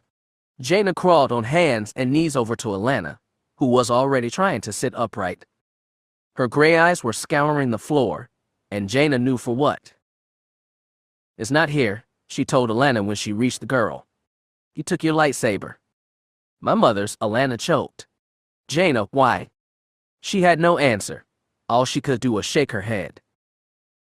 Tafanda Bay's security acted swiftly to corral Raynar Thul, but there was little they could do when surprised by a Jedi determined to escape. According to the after-action report, Raynar was driven into a lift that connected to the herd ship's main transit tube system. Deputies used a security override to stop the lift and call it back to its point of origin, but when the capsule doors opened, the waiting officers found only a hole in the floor carved by a lightsaber. At least no one had been killed. They spent the next 2 hours scouring every bit of security footage, trying to track Raynar. He didn't use the Force to blur the cameras and obscure his tracks, but he didn't need to. By the time Uphal's people realized what he'd done, Raynar had already descended to the lowest and largest section of the herd ship, the one kept under highest security, the one that none were allowed to visit without a personal benediction from the High Priest himself. Raynar had disappeared into the mother jungle. "This is the gravest sacrilege," Neda Uphal huffed through both mouths. "We must send a security team and apprehend him at once, before he harms the trees." "Sending armed guards down means you'll get a fight, which ensures harm to the forest," Zek said, with the calm that surprised Allana. But Terran agreed, the intruder must be removed. He has not been blessed to touch the mother jungle. Every minute he spends there, a shudder ran through the priest's broad body. "I agree he has to be brought back," Zek said. "But there are other ways." "Jedi ways." Uphal gave the Ithorian equivalent of a skeptical snort. Allana didn't blame them for being angry. Jedi were controversial to Ithorians and many others, and Tafanda Bay's leadership had taken a risk by allowing them aboard. Their generosity of spirit had been repaid with sabotage, sacrilege, and violence. Because of one bad actor, people galaxy-wide would find new cause to hate the Jedi. Allana wondered sickly whether they might not be right too. Maybe one bad actor was all it took to make things go bad, time and time again. Still calm, Zek said, "Nobody knows how to deal with a Jedi better than a Jedi, and I've known Raynar Thul for a very long time." "You truly believe you can convince him to disarm?" asked Terran. "I do," Zek nodded. "And then we can find out the real truth behind all this." "What truth is there to learn?" Uphal said. "We know Thul is guilty. His actions speak for themselves." "Not necessarily." Allana couldn't keep the shock off her face. With strained patience, Uphal asked, "Do you have another theory?" "Not yet," Zek admitted, Have you figured out who provided Raynar with the material we found in his room? It must have come from one of your labs. Not yet. But we will find out, I promise. And while you devote all your resources to finding the truth topside, I'm going to go down, find Raynar, and bring him back, without anyone or anything getting hurt. He turned his eyes to Terran. With your blessing, of course. The priest closed both eyes and lowered his head in thought. Allana knew little about Ithorians, but Terran suddenly looked and felt very old. Allana glanced across the room to her Aunt Jaina, who'd been slumped in her chair the whole while, arms crossed, in sullen silence. "Do you think this is a good idea?" Allana asked. Jaina didn't hurry to respond. After a thoughtful moment, a deep breath, she said, "I'm not comfortable with Zek going down there alone. Unfortunately, I'm not in the right shape to go hobbling around through a jungle." "He can accompany my men," Uphal said. But Zek insisted, "That's just begging for a fight that will hurt your men and your holy forest. There's only one way to solve this, and that's the Jedi way." Uphal gave another snort, but no words. Zek looked back to the High Priest. "It's your choice, sir. I know Raynar. I can feel him in the Force. I can track him, disarm him, and bring him back. It's the safest way for all of us." Terran lifted his head. "You ask me to place much trust in the Jedi. I have done that before, 25 years ago." "The Jedi didn't destroy Aether," Jaina said, voice cracking. "The Yuuz and Vong did that. I know. Some forget, but I have not." A deep dual sigh. "Before you go down, Jedi Zek, you must be cleansed." "I'm ready now." "I thought you would say that." "Master Terran, I object," Uphal said. "Sending one Jedi after another into the Mother Jungle, how do we know they're not in league?" "That's absurd," Jaina said tiredly. "But how do what now?" "I'll go with him," Allana said, and for a moment all argument froze. 4 sets of eyes locked on her, and she didn't flinch. Zek responded first. "You're not recovered from the poison." "I feel fine." Allana jumped from her seat, swung arms through the air, then legs, kicking up layers of shimmer silk. "Give me a change of clothes, and I'll be ready to go." "You're not." Jaina stopped, then restarted. "Majesty, your judgment is clouded. You have a very personal involvement in this. You and Zek don't. Tenel Ka is my queen and my friend," he said firmly. "But she's not my mother. Jaina's right. You shouldn't do this." It was a request, not a command. They both knew who commanded whom here.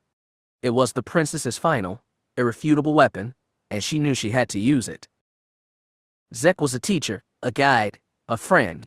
Sometimes he almost felt like the father she should have had. She felt his shock in the Force, and his hurt, but didn't flinch from that either. "Jedi Zek," she said, "as acting queen, I order you to take me down to the Mother Jungle." He winced just a twitch of the cheek, then gave her a hard nod. "As you command, Majesty." Allana turned to Terran. "With your blessing, High Priest." The Ithorian's eyes passed from her to Zek, and back to her. When he understood things were settled, however unhappily, he folded his hands in front of him and said, "Before the Jedi went down to the original Mother Jungle, they met aboard this very herdship to be cleansed. Some mistakenly thought I was the one who would cleanse them, but that is not true. You must purify yourselves." "I'm ready," Allana said firmly. "No, you're not," she felt Zek think behind her, but he remained silent. Terran looked to Zek, then pivoted to Jaina. "Memory is a fading thing, but I do not believe either of you were present for that ceremony." "I was stationed aboard Rau'roost at the time." Jaina bled reluctance in the Force and avoided Allana's gaze. "I missed the ceremony." "I wasn't an Aether at all," Zek said. "I thought as much. To be blessed, each Jedi had to surrender a part of themselves. Your Grandmaster Skywalker, I remember, surrendered the desire to command his new Jedi Order. He declared he would leave Jedi free to choose their own paths. Paths of light or paths of dark." Jaina received that with a tiny nod. Allana felt something more from her, a bittersweet curiosity. Terran didn't have the Force, but perhaps he sensed it anyway. Your brothers, as I recall, were also present. It took Jaina a moment to ask, what did they surrender? I believe your younger brother chose to give up self-assuredness. Anakin had that to spare. Jaina smiled softly. Allana braced herself for what came next. As for your other brother, he surrendered the need to know what he'd become in the future. Savior, sage, traitor, monster. But perhaps, by some strange blessing of the Force, redeemed in the end. So Jaina and her mother told her.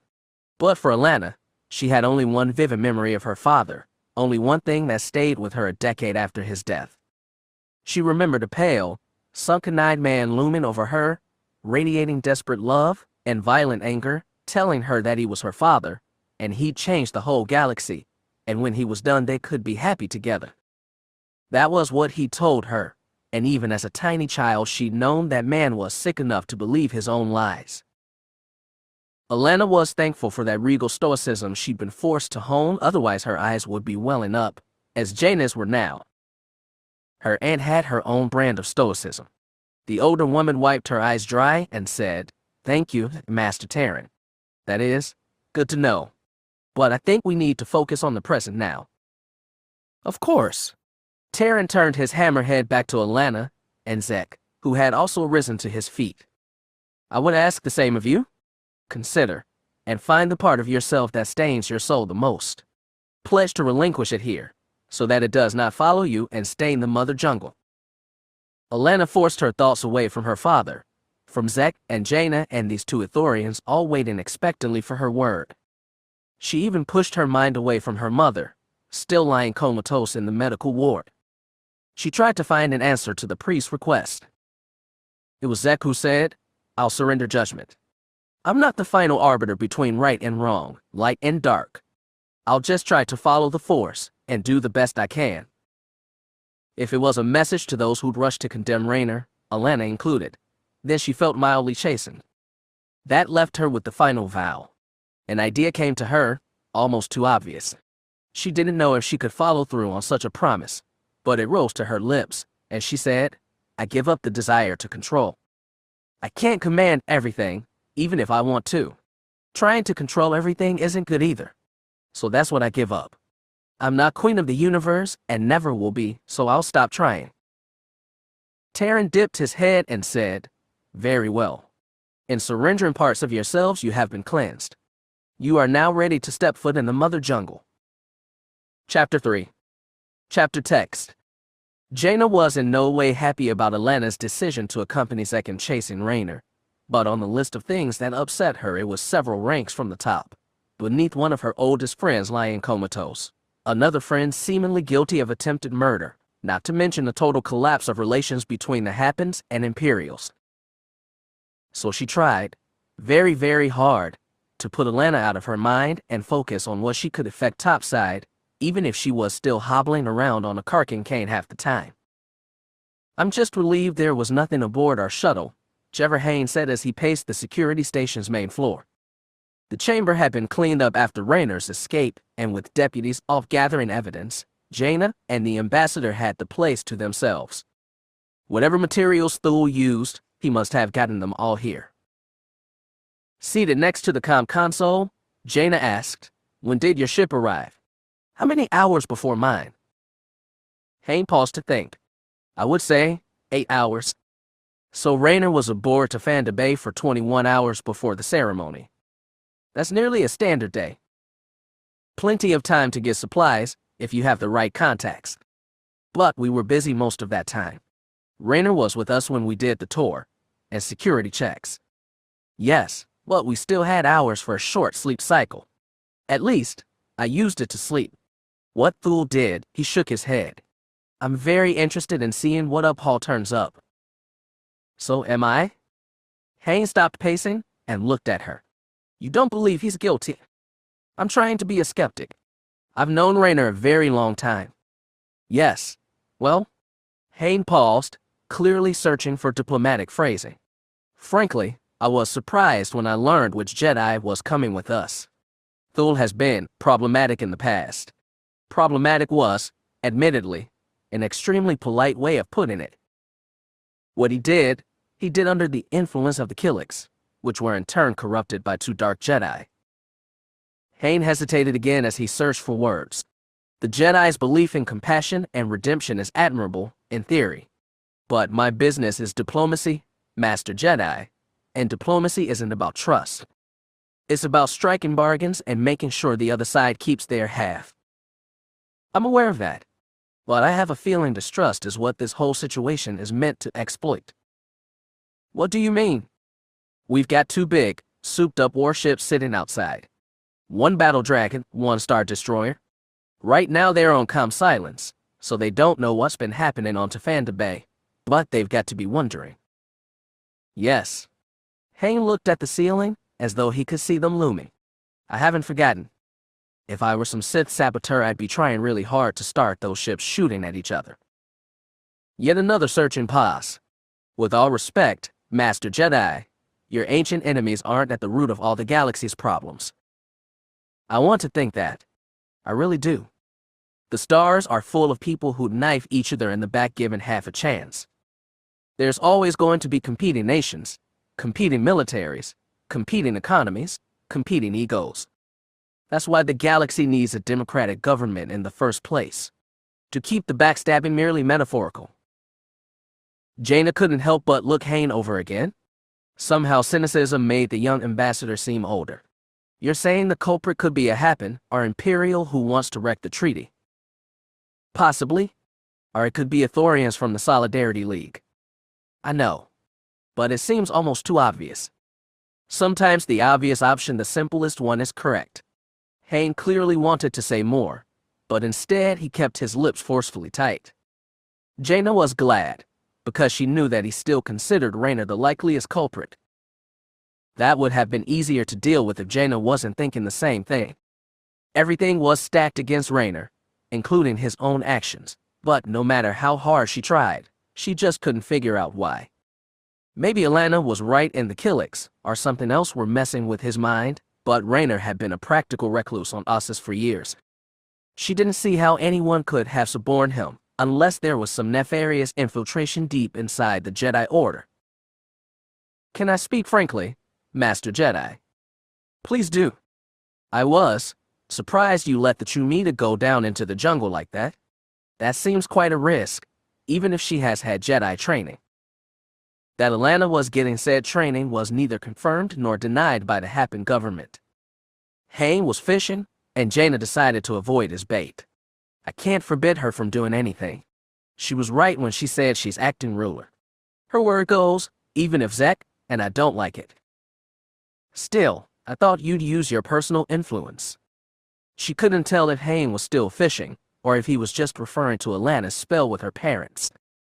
The identity of Allana's father was a more tightly guarded secret. Having a galaxy-famous family that also kept secrets was never short of frustrating. Jaina decided to change topic altogether. Zek and Allana have the best chance of bringing Raynar back in one piece. They'll do what they can. The question is, do you feel happy sitting here, waiting for Uphal's people to trawl up new evidence, assuming it even exists? Hayne chewed his bottom lip. Not particularly. Then we should go look for evidence ourselves. I wasn't sent here to aggravate our host. In fact, I wasn't sent to do much besides observe and facilitate. Well, the Alliance never had a big role in these negotiations. Exactly. We observed. We facilitated. He spread his hands. If the Alliance had a bigger stake in this, they'd have sent a more experienced ambassador. That is what you're thinking, isn't it? Jaina allowed a little smile. I like you better, Frank. I don't like being useless. Neither do I. Jaina used the cane to help push herself to her feet. As long as we're discreet, we shouldn't aggravate our hosts. Do you have any idea where to start? A bit. You're in the diplomatic corps. You must know something about even planning, right? Of course, but my involvement here was limited. So you weren't in charge of choosing the flower arrangements? No. It was decided to leave that up to the Ithorians, so they could choose something culturally appropriate. Do you know who was in charge, specifically? No, he admitted. But there must be a way to find out. When faced with the preserved mother jungle, it was easy to forget you were on a spaceship. As the unmanned repulsor skiff lowered Allana and Zek toward the canopy, clusters of cerulean and emerald branches spread out as far as her eyes could see. The artificial sun above them did a good job imitating a real one, and once they sunk through the canopy and lowered past the thick trunks of trees, Allana was assaulted by the dampness in the air, the smells and growth and decay, bursting flowers and rotting fruit. Hapes had his gardens, but they were so tame. Shidu Mod was mostly covered by bluely forests, but its climate was temperate and dry. The mother jungle was a jungle, wet and heavy with life. Allana stepped off the skiff and onto the floor of soft dirt and fallen leaves with resolve. She'd do anything to track down the man who tried to kill her mother. Anything. Zek surely sensed this in the forest, just as she sensed his unhappiness that she was here at all. Because they were already telling each other too much, they traversed the forest floor with minimal words exchanged. According to Zek, he could feel Raynar in the force, and was chasing his signature, like a homing beacon. Allana merely followed. She had never known the strange Jedi well, and in this forest, the force was like a thick fog. The Ithorians said the mother jungle contained a collective mind, that is Baffer trees linked telepathically to create one semi-sentient awareness. Maybe that's what she was feeling now. Maybe she was just overwhelmed by so much wild nature, aboard a starship of all places. Maybe this was like what Zanima II felt like. Some Jedi might find this harmonious, but for Allana it was just distracting. She'd come down here for the singular goal of captured Raynar Thul, bringing him back topside, and wrangling out of him some cure for her mother. It felt like the whole forest was trying to wrench her from her purpose, and she hated it. After a half hour of trekking through the undergrowth, Zek stopped, slid his pack off his back, and lowered it to the ground. "Let's take a break," he said. Allana, who changed from that cumbersome formal gown to a utilitarian jumpsuit, didn't remove her own pack. "Do we have to?" "It's important to stay hydrated." Allana wiped a hand across her forehead and was surprised at how much she was sweating. She acquiesced with a grunt, took off her pack, and fished her water bottle from his entrails. She brought no weapon along, but Zek had 2 lightsabers dangling from his belt, his own and Raynar's. Raynar, of course, had Tenel Ka's. Allana had learned the hard way that she was no match for Raynar in a fight, but she'd still feel better with something to defend herself. Zek sat down on a boulder, uncapped his bottle, and swallowed 3 big mouthfuls. "That's good stuff," he said. Allana drank from her own bottle and sealed it again. "Okay, I'm fine. We're both fine. We should get going. We should rest a little more. And let Raynar run further away." "He's not running away. You can feel that in the force." "Yes. I'll have to take your word for it. You may be my true meter, Allana, but I'm the senior Jedi." "I know." She sighed and crossed her arms. "Just thinking about Mom up there, if she dies. We won't let that happen. I can't even remember the last thing I said to her. I racked my memory, and I just can't do it. That's not right. I remember we had this little, spat on the Dragon Queen 2 coming in. After that, I don't know. I understand you're on edge, but that's not your real problem." Her face twisted. "That's problem enough, isn't it? Or is there something else wrong with me?" "You want Raynar to be guilty," he said simply. Allana shook her head. "I want to help my mother. But you also want Raynar to be responsible for hurting her." "Why would I want that? I barely even know him." "But you don't like him." She couldn't really argue. "I guess not, no. It's just, he's unsettling to be around. Maybe you wouldn't get it." "I get it better than you ever could," Zek said, with slight reprimand. "I remember how Raynar used to be. I can't even imagine what he could have been, should have been. What he'll never be. But I don't hate Raynar." "Neither do I. You dislike him, though, because he's still here." She crunched her face in confusion. "What does that mean?" "He's here, and your father's not." Allana turned to face Zek head on. He remained where he was, seated on the boulder, simply watching her. "That's ridiculous," she said. I don't even know what you're talking about. Raynar and my father, they're nothing alike. They're Jedi who went through terrible experiences and lost their way. They both did awful things while genuinely believing they were in the right. The difference is, Raynar got redeemed and survived to continue being a Jedi. Jacen didn't. Softly, Zek added, "It doesn't seem fair, does it?" Allana wanted to argue, but it made sense. It made awful, aching sense, even though she'd never allowed herself to think of it on those terms, at least not consciously. "I wish your father could be here too," Zek said. "But at least he found his own redemption." That's what Mom and Jaina say, anyway. She turned away and stared at the dirt. Tenel Ka says he reached out to you when he was dying on Zanima II. I don't know. I felt something. Something I'd never felt before. I got this feeling that was warm, introspective, kind of lonely too. Zek smiled sadly. Sounds like Jacen. The Jacen you knew before he became Caedus. Like the Raynar you knew before. Neither of them are coming back, but live or dead. Both of them rejected the worst of what they did and tried to atone. But is it enough? It has to be. Allana, I'm no stranger to the dark side either. She blinked in surprise. For as long as she'd known him, Zek had been the most moral, righteous Force wielder. Tenel Ka had more than once called him her moral anchor. Sometimes Allana felt intimated trying to live up to his ideal, as she wondered if he wasn't trying some weird joke now. But his expression was totally serious. I had a hard childhood. When I was about your age, I was recruited by one of Master Skywalker's wayward students. He had an academy, a shadow academy, where he trained dark Jedi. He tried to turn your father and aunt, but I was more willing.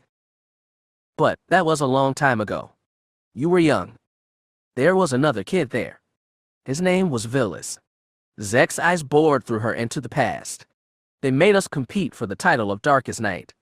They sicked us against each other and made us battle. What he saw was too difficult, and he closed his eyes. I cut Villas in half. He was not a good person at all, but I still killed him. I'll never forget that. I have to live with that every day. She'd never known Zek had such pain in him. Her mother, she knew, sometimes lost herself in deep regret. Zek always seemed to be the one to hoist Tenel Ka out of it. The past felt heavier than the thick jungle air. Silence lingered between them. Eventually, Allana said, "You really believe Raynar is innocent, then?" "I do. And when we catch up to him, we're going to sit down and he'll explain to us what's really going on." "Zek, I want to believe, I do, but maybe he was right. Maybe her every thought of Raynar was rooted in her father. That strange, brief, redeeming warmth she felt in the Force didn't overwrite the memory of the cruel man who'd taken her hostage, nor did it cancel the local brush fire he stoked to galaxy-spanning inferno. She'd read all about that war, stared at the death estimates over and over, quantifying her father's evil and trying to count her own inheritance. "It's all right." Zek rose to his feet, walked over, and put a hand on her shoulder. "When we catch up with Raynar, you'll see. He can't erase the bad he did, and neither could your father, but you can try to reconcile with it and move forward." "I want to believe that." She swallowed hard. "But I don't think I can. Not yet anyway." Zek raised one hand, brushed her cheek, then pulled away. "We've got some trekking to do, so let's get going." They continued to move through the woods, slowly and carefully. The undergrowth was thick in patches but thin in others. Allana kept her eyes open for dangerous fauna, but the most she noticed were flitting insects and avians in the overhead branches.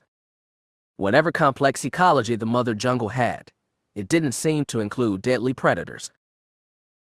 Zek claimed to have put them down close to Raynar's location, but it still took another hour of walking through the hot, steamy forest before they reached a point where the land sloped downward. Stouter trees with dark blue leaves clogged the bottom of a long valley that slashed across the landscape until it disappeared from sight. "Looks like a colony of Baffer trees," Zek said. "Can you feel their communion in the forest?" Allana closed her eyes and concentrated. "I think I feel someone cinching down in the valley. Is it Raynar?" Zek peered into the Baffer trees, then said, I think it's someone else. You mean, right? We're not alone. I feel 2 or 3 more beings down there, plus Raynar. Allana snorted. You make it seem so easy. Well, you are still an apprentice, and it's not a normal forest. The Bafford trees intertwine with other flora to create one continuous system. In a literal, biological sense, it's almost like one organism. That's why the Ithorians revere it so much. But it doesn't help us right now. No, I guess not. Zek removed his lightsaber from his belt. His eyes lingered on the second weapon, Raynar's. Allana wasn't sure if she wanted it anymore. When he took it in hand and tossed it to her, she fumbled it against her chest. That's only for defense, you understand. Allana held the unfamiliar weapon in 2 hands. It felt heavier than the one she'd made for herself. What do you think these other people are doing? Didn't the priest say we were the only ones down here? Maybe real Terran doesn't know his herdship as well as he thinks. That's not encouraging. It shouldn't be. He could also be lying to us, which is even worse. Are you ready? Now that she was down in this perplexing, confusing wood, her initial ardor had dwindled. She was reminded yet again that, princess or no, she was still just an apprentice Jedi, chasing an unknown enemy deep in the situation she wasn't close to understanding. But she committed herself. Allana swallowed hard, nodded, then followed Zek into the valley. I admit this is unusual, real Terran said, but in itself, it proves nothing. Jaina and Hayne with the high priest in his private garden. The Ithorian's thick fingers stroked the sides of the datapad Jaina had given him, which contained all preliminary and final versions of the plan for the ceremony. They had been surprisingly easy to acquire, and Jaina had noticed that the bouquet on the table had been changed just 4 hours before the signing. The discovery had excited her, but Hayne had warned her against jumping to conclusions using almost the exact words Terran did now. This time, however, the diplomat was more circumspect. Master Terran, he said, it says there that the plan on the table was originally supposed to be a ficus ornata. I'm unfamiliar with Ithorian starflowers, but is that in any way similar to an Usmore pellet or Rendic pellet? No, it is quite different. The ficus ornata has broad green leaves, with fire-red edges and smaller petals. In our language of flowers, it represents hope for the future. Who decided to use the ficus ornata originally? Jaina asked. It was my choice, Terran said through both mouths. In fact, I recall now that I was surprised to see a different plant on the table when the ceremony began. I thought it was a Rendic pellet, which to us signifies reconciliation with the past. A fitting theme in its own right, so I thought little of it. These inventories don't say who made the final change, Hayne said. How many people have authorization to do so? It could have been 5 or 6 different people. Do you want their names? We would, Jaina said seriously. Give me a moment and I can provide them.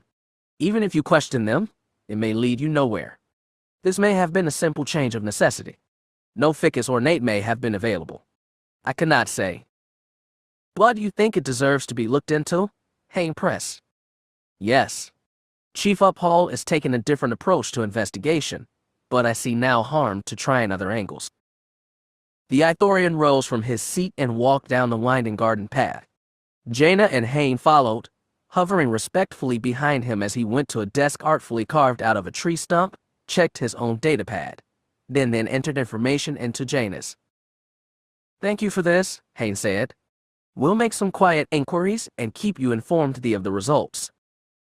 Please so. Tell me, Master Jedi, do you think? Terran was interrupted by a thrumming vibration in his robes. He reached into a pocket, pulled out a comlink, and raised it to his left mouth. He spoke in Ithorian, and the reply came in the same language. Jaina understood none of it, but she caught a flicker of surprise from the priest. When he pocketed the comlink, Terran looked at the 2 humans and said, that was Chief Uphall. He says he has found something very important. Please follow me. And they did, trailing behind the priest in tense silence as they made their way from his personal garden down to the main security hub, which was a much more extensive facility than the one where they failed to hold Raynar. They walked past the entrance to a sealed cell block before reaching Uphal's office and found the chief sitting behind his desk, this one cool and unwelcoming Durasteel. "Thank you for coming." Uphal seemed unsurprised to see Jaina and Hayne. The security chief tapped a console on his desk, and a flat helmet sprang into view facing the newcomer. "We've been reviewing the security recordings in the hours since Jedi Thul arrived on Tafanda Bay. As you can imagine, there was a lot of material to sift through, but we've made some major discoveries." The helmet Jaina looked at was in fact 4 separate ones, each apparently taken from a security camera. All of them showed empty, anonymous hallways with chrono counts ticking away in the bottom corners. "These feeds are from the area around Laboratory UBX, where we normally house our Usmor and Rindik Pellic samples. Our techs have discovered that the Usmor Pellic had been swapped with the Rindik Pellic. Since the plants look so similar, no one noticed the change. These images are from the night cycle preceding the signing ceremony." "Are you telling us you found Raynar?" asked Jaina. "It's more complicated than that." Uphal tapped the desk console again, and the Kronos on the camera feed skipped ahead. Jaina watched as the upper left image disappeared in a burst of status that lasted 15 seconds. Soon after, the upper right suffered the same whiteout, which went on for 12 seconds. More static blurred the other images, always temporary, and when the disruption finished, they resumed showing the same empty corridors. "I've been told that Jedi have the ability to disrupt security cameras and other electric equipment with the Force," Uphal said. "Some do," Jaina admitted, and withheld that she'd used that trick herself from time to time. The whiteouts followed the patterns of someone infiltrating UBX and making way to the room from which the Usmor Pellic was stolen. "That's a pattern," Hayne said, "but it doesn't implicate Jedi Thul in itself. There are plenty of devices that can jam security cameras. This is true. However, it is not the only evidence." Uphal tapped his console one more time. The 4 images were replaced by a single one. It appeared to be a ceiling-mounted feed showing low tables, stools, and walls lined with glass face cases full of various kinds of plants. In short, a laboratory. "Watch," Uphal said, as the timer in the bottom corner ticked on. Jaina watched. Her chest grew tight and her stomach heavy as the door on the far side of the wall opened. In walked a thick-set man with bald head and pale skin, wrapped in darker robes. He stopped, seemed to look around the room, then walked to the right, until he slipped out of the camera's range. "The cases containing the Usmor and Rindik Pellic are out of viewing range, as are the vials of triggering agent he stole," Uphal said, "but the image leaves little to the imagination." Hayne's face was furrowed in a frown. Did he not spot that camera? It seems he was thorough, but not thorough enough. Uphal shut off the holo. "Master Terran, let me send deputies down to the Mother Jungle. There's no telling what harm Jedi Thul's already done to it." "Zek and Allana are still working on it," Jaina said. "Give them time." "I trust my men. These other Jedi." Uphal shook his head. "I'm sorry." "You think they're in league with Jedi Thul?" Hayne asked. "I can't trust they're not." "Allana would never hurt her own mother," Jaina snapped. "That's absurd." "Is it? I have heard stories about Hapan politics and about what Jedi are capable of." "Your accusations are extreme and unfounded," Terran warned. "Are they? You saw that holo? You have proof of what one Jedi, at least, has already done." Jaina remembered what she and Hayne had discovered earlier, but a last-minute change in decor seemed nothing compared to this recorded evidence. Nonetheless, it was all she had. "I'd like to review these holo recordings myself," she said, appealing directly to Terran. "Ambassador Hayne has avenues he can look into. Please, just give us a little more time." "The Mother Jungle is infested with at least one mad Jedi now," Uphal insisted. "Something has to be done." Terran closed his eyes, exhaled deeply through both mouths, then opened them. "Chief Uphal, please draw up a list of deputies. Tell them they have 1 hour to prepare for a cleansing ceremony." Uphal twitched with impatience, but he nodded. "I'll do immediately. Jedi Solo, Ambassador Hayne, You are free to pursue whatever avenues you'd like. If you can contact Jedi Zek and the princess, please do. We'll try, Jaina said, and wondered whether she could find anything to exonerate Raynar after this, whether there was any exoneration to be had. The enemy came out of nowhere, bursting out of the dense tangle of Baffer trunks that choked the valley slope. It was such a task just to descend the steep and jagged slope that Zek and Allana both lost track of nearby life forms in the force. Allana, who just sidestepped a jutting root, heard the crackle of a blaster to her right and looked sideways just in time to spot the sizzling bolt before it whipped past her head. She tried to pivot, but the unsolid ground beneath her gave way, and suddenly she was slipping boots first down the slope. Falling was lucky; it saved her from another 2 bolts that would have torn through her skull. Zek wasn't so fortunate. More shots burst from the woods to his left. His Jedi senses gave him slightly better warning. He got his lightsaber into his hand and ignited it, but the blaze lit for just a second before a chain of laser bolts cut low.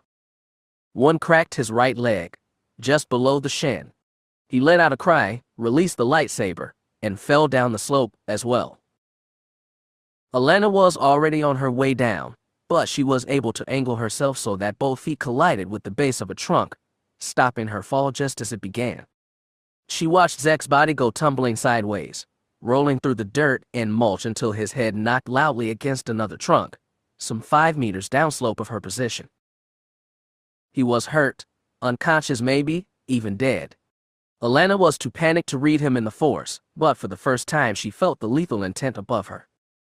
Still laying with her boots against the tree and her back in the dirt, she strained to look upward and spotted them emerging from the tangled trunks upslope, a trio of Ithorians in dapple camouflage clothing, each sporting a long-barreled hunting rifle. Hunting in a forest with no game except Jedi. The Ithorians had steadier feet than the humans. Without having to brace themselves against a tree, the nearest one raised his rifle in both hands and took aim. Allana turned on her lightsaber and waved the blade over her head. She had no idea if she could deflect their attacks, but it gave the Ithorians pause. Then she heard a second blade sizzling through the forest. The Ithorians heard it too, and the one furthest upslope pivoted to his right just in time for a burning sword to emerge from the forest. A sword with the molten silver blade Allana knew so well. The figure with Tenel Ka's lightsaber darted into view. The large but nimble shadow seemed to slide around a volley of bolts from the Ithorian. Then the saber flashed, searing off the barrel of the rifle, but the Ithorian closest to Allana had already pivoted to fire upward. The shadowed figure flicked a wrist, and a bright silver fan intercepted the laser bolt, which ricocheted into the trunk of a nearby tree. The third Ithorian didn't bother with his rifle. Instead, it drew a knife from his belt and lunged. The shadow was not invincible. It nearly lost balance on the tricky footing, and before it could evade that knife, was nearly on it. Allana saw one more bright fan of silver, and that last Ithorian came tumbling down the slope in 2 pieces. The other hunters ran in opposite directions. The shadow didn't give chase. Instead, it peered downslope, where 3 bodies sprawled amongst the tree trunks, dirt, and mulch. For all Allana knew, hers was the only one still alive. Even that might not last long. She held her lightsaber over her head as she watched the figure come down the slope toward her. It was all she could do. She was breathing hard, her heart pounded in her chest. This was not the way she was supposed to die, filthy in the dirt, frozen by panic, utterly confused over what she was fighting or dying for. Not the fate for a Jedi or a princess, but it was the one she'd rushed into, like a total fool. When the shadow reached just a meter above her, it stopped. The silver blade shrunk back into his rancor-toothed hilt and the figure crouched. Ice blue eyes blinked curiously in Raynar Thul's pale, stiff face. Allana, you shouldn't have come. I had things under control. Her hand trembled as she held the lightsaber in front of her still. Zek, she panted. He fell. He's hurt. I saw that. You can't put your weapon away. Raynar started carefully downslope, past her, past the splayed legs of the Ithorian he killed, down to the place where Zek's body rested, torso notched against the thickness of a Baffer trunk. Allana pushed herself into a sitting position, rose on shaky legs, and followed Raynar. She kept her lightsaber Raynar saber on the whole time. Once he reached the older Jedi, Raynar crouched over Zek's limp form, big white hand over his black-haired head.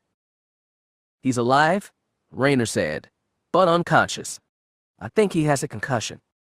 "Who were those people who attacked us?" Raynar looked over his shoulder. "I said you can turn that lightsaber off." Clasping the thing in both hands, Allana shouted, "Tell me what's going on." His only reply was to blink those cold eyes. He turned back to Zek, slid both arms beneath the limp form, and stood up with the larger man's body cradled against his chest.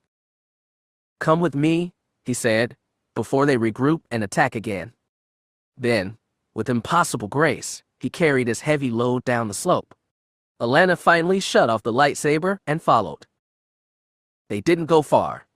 Raynar carried Zek to the bottom of the slope, where a dense tangle of baffer trees formed a roof of blue leaves packed so dense they filtered out any scrap of sunlight. He laid Zek in the shadow and brushed his head again, then touched the ugly blaster scorch on his lower left leg. This part of the forest, even more than the others, was a loud blank roar in the Force, and Allana struggled to filter out the noise. She couldn't get anything clearly from Raynar, neither bad intention nor good. He barely noticed her presence at all. Without comment, he stood up, leaving Zek on his back, still unconscious, and started for the edge of the glade. Allana immediately stepped in front of him. She didn't ignite the lightsaber, but her hands wrapped around it so tight her palm hurt. Raynar simply stared. "We need to talk," Allana said, aware her voice was trembling. "Why?" Such a simple question shouldn't have been so hard. Allana looked away from those blank eyes until she found some words. "Who was trying to kill us? You must have some idea." "Not really. I imagine they're connected to the people who put false evidence in my quarters." "So you're saying somebody framed you, is that it?" "Of course." She heard faint hurt in his voice. "You didn't think I tried to kill your mother, did you?" She held the lightsaber between them like a shield. "If you didn't do it, why did you run? I'm sure whoever is trying to frame me did a thorough job. Tenel Ka and the other victims don't have time for me to deal with that." "So you just burst out. You attacked Jaina and me. You got in my way." He tilted his head. "No one was seriously hurt, were they?" "That's not," Allana bit her lip. Maybe that was the point. At Shidu Ma, they always stressed that Jedi didn't use lethal force unless absolutely, direly necessary. She thought on the Ithorian hunter chopped in half just minutes ago and wondered if that had been a necessity. Wondered which side of the forces divide Raynar was truly on. The man stayed where he was, staring at her like he expected more. His blank eyes and stiff white face, though human, seemed more alien than any she'd ever known. She didn't know what Raynar thought, what he wanted, what he was capable of. She only knew that, once, he'd been a very dark and dangerous man, and she couldn't find it in herself to believe he'd changed. Zek was right. It all came back to her father. She took a deep breath and asked, "Why did you run down to the mother jungle? Are you looking for something?" "Of course. The Edmak Chelub grows only in deeply shaded baffer groves like this. That damn supposed cure for usmerpelic poisoning he'd gone on about before. Maybe it really was a cure. Maybe it was another poison, and this was all some twisted ploy by a man lost to the dark side, or the Killiks, or who knew what else." The Force, damn it all, wasn't giving Allana a single hint. "What happens when you get the seed oil, or whatever it is? We take the seeds topside for processing naturally. And you really think this can cure my mother? And Riich, and the others?" He paused. "It's the best lead we have anyway. How do you plan to get out of here? How did you get down? I knew someone would come for me. I was expecting Zek, but not you. My mother's life is at stake. And you want to take things in your own hands." He tilted his head the other way. "You're like her after all? What about those hunters? Where are they?" Raynar closed his eyes, as though reaching with the Force, still regrouping. "I don't think they found this place. Zek will be safe." "You mean while we go seed hunting? I can go alone if you want to watch after him." She looked back at Zek's unconscious form. If he was permanently hurt, she'd hate herself for it. If she trusted Raynar only to be backstabbed, she'd hate herself even more. Allana growled, "Do you know where these Atmachelub things are? They're said to like damp soil. There's a stream that way." He gestured past her. "Fine." She sidestepped. "You lead the way?" Raynar thanked her with a nod, then walked out of the grove. Allana followed close behind, the hard metal of the lightsaber still aching her palm. As she walked, her eyes lingered on the pale curve of her mother's lightsaber, still clipped to Raynar's belt. Chapter 4. Chapter text. Sitting in a corner of the main security center, camped behind a console and scouring security holo feeds from the past 20 hours, Jaina was fighting a losing battle against weariness, despair, and buggy eyeballs. Image after flickering blue image ticked by. So many empty rooms and corridors, occasionally rendered by bursts of static. No proof of Raynar's guilt, she told herself. Even that recording of him in the lab hadn't shown him actually swapping the plants, and Hayne was elsewhere, looking into that last minute change in the bouquet arrangement. But they were both clutching at straws. Jaina knew it, and she started to grimly wonder what could have driven Raynar to do such a thing. She never sensed his actual darkness from him, nor the coldness Jacen had admitted during his fall. Maybe Allana was right, and he was being remote influenced by Killik somehow, though why they'd want to ruin this peace conference she couldn't imagine. Or it could be Sith. That was always a possibility, lurking in the back of her mind as an agent of dread, and it would probably never go away. She just prayed Allana and Zek would get through safely. When all those security camera feeds started blurring her eyes, she checked the chrono and anxiously counted down the minutes until Uphal's deputies got Terran's blessing and went down into the jungle. The time was almost up, and all she had to show for her work was an approaching migraine. There was no other footage of Raynar on his infiltration mission except the shot from the lab, so Jaina decided to review other footage just to see if anything caught her eyes. She filtered through the recorded feeds until she found the Alliance shuttle's arrival in the hangar bay. She watched Raynar and Hayne step down the landing ramp and decided to try and track their movements afterward. She followed them down corridors, watched their initial meeting with Terran, then their dispersal to the habitat section. She didn't seem to be getting anywhere, but at least she wasn't staring at empty hallways.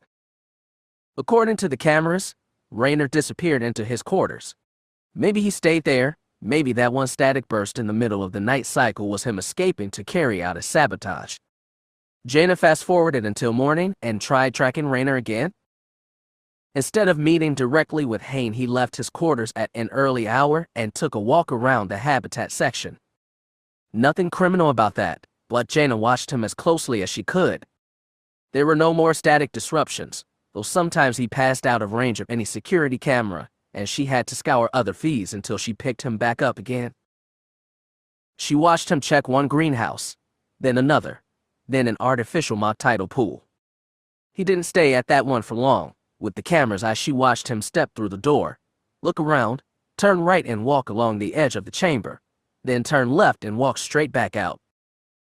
But something hit her. Jaina rewound the recording, watched Raynar stalk in and out of the room, then rewound again. She froze the image when Raynar stood in front of the door, having just entered, neck craned left, face and profile. It took a few minutes for Jaina to figure out how to bring up two different feeds for simultaneous viewing, and when she glanced at her chrono she realized Terran must be giving his blessing right now. But she knew she had it. She did her best to sync the feed from the tidal pool and the feed from the lab together, starting at that exact moment where Raynar stood, his body facing the camera, head turned left. She played both recordings simultaneously and watched as Raynar turned his head the other direction, paused, then turned and walked to the right. On both recordings, every step was the same, every swing of his arms, every waver in his Jedi robe.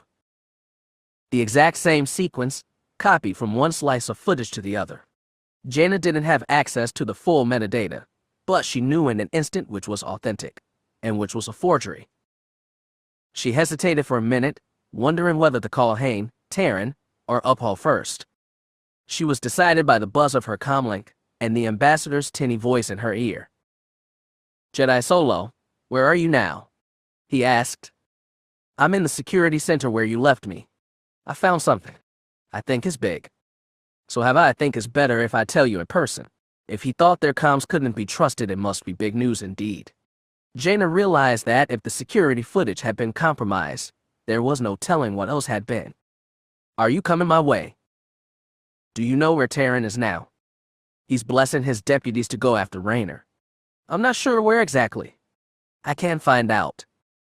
I'm a little more trusted than you right now. She couldn't argue that. Is this something you think he should hear? Probably. I'll know once I hear what you found. Once you find out where he is, tell me.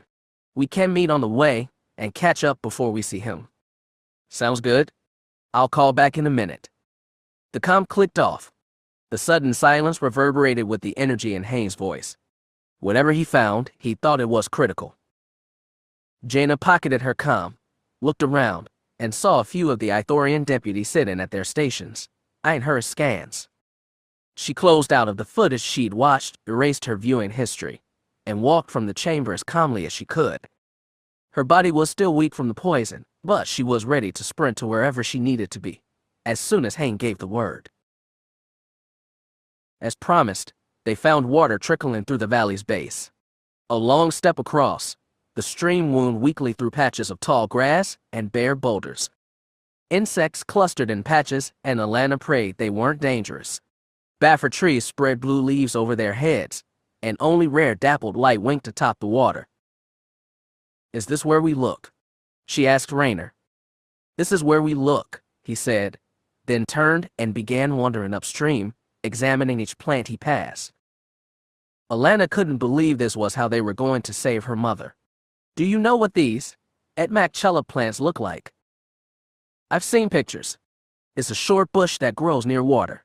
Blue leaves tipped with red. On Hapes that would be distinctive, but the mother jungle was a riot of colors.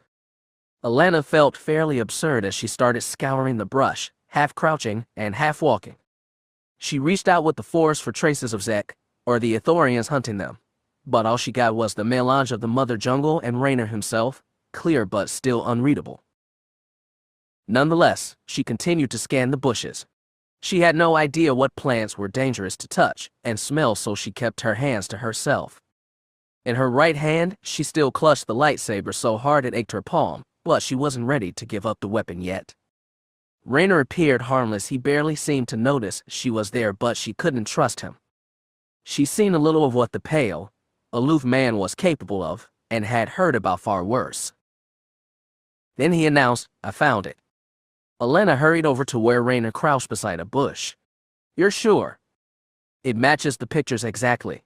See, these are black veins at the center of each petal, and these seeds glow in clusters of 3. Allana leaned forward, squinting in the dim light. I can't believe you spotted these. I wasn't looking with my eyes. You found them in the forest. You really picked them out against all this? Her wide gesture encompassed the jungle and all its tangled life. Everything has a signature, a feel to it that's unique. Still almost smiling, he ran his palm across the red-tipped petals. Each of these plants exists in the forest. Each is special, like a person is special. This whole place feels like a muck to me. I'll have to take your word on it. There's more to the forest than what you'll learn at the academy. It resonates on many levels that most Jedi aren't attuned to hearing, which is a shame, really. We should be in touch with all kinds of different life forms. Like Killik's, Allana blurted. But Raynar took it in stride. Of course. The Killiks are complex, sentient beings with an ancient civilization. They're an integral part of the Force, just like you and me and these plants. And those Ithorians out hunting us. Yes. He rose from his crouch. They'll be on us in just a minute. Allana's heart started racing. Seriously. She spun around on her heel, looking in every direction for signs of motion in the dense woods. They're going to try another pincer movement. They'll be coming from that direction. He threw out his left hand, and there. He pointed with his right. The lightsaber in Allana's hand went ablaze. It didn't make her feel better. She was good enough with her new weapon as Shidu Mod, but this was no sparring match with the fellow Padawan. They were coming to kill her, and they'd nearly done so already. With a sinking feeling, she knew her survival in the next few minutes depended on Raynar Thul. His senses were attuned in a way hers were not. He pivoted to catch a laser bolt that soared out of the undergrowth before it was even fired. At the same time, more blasts cut in from the other direction. They blazed at Allana fast and hard, and she threw up her lightsaber in instinct, not knowing if she could really catch the lethal bolts, not even expecting to. But she did, and the shots ricocheted into a nearby cluster of trees. To me, Raynar called.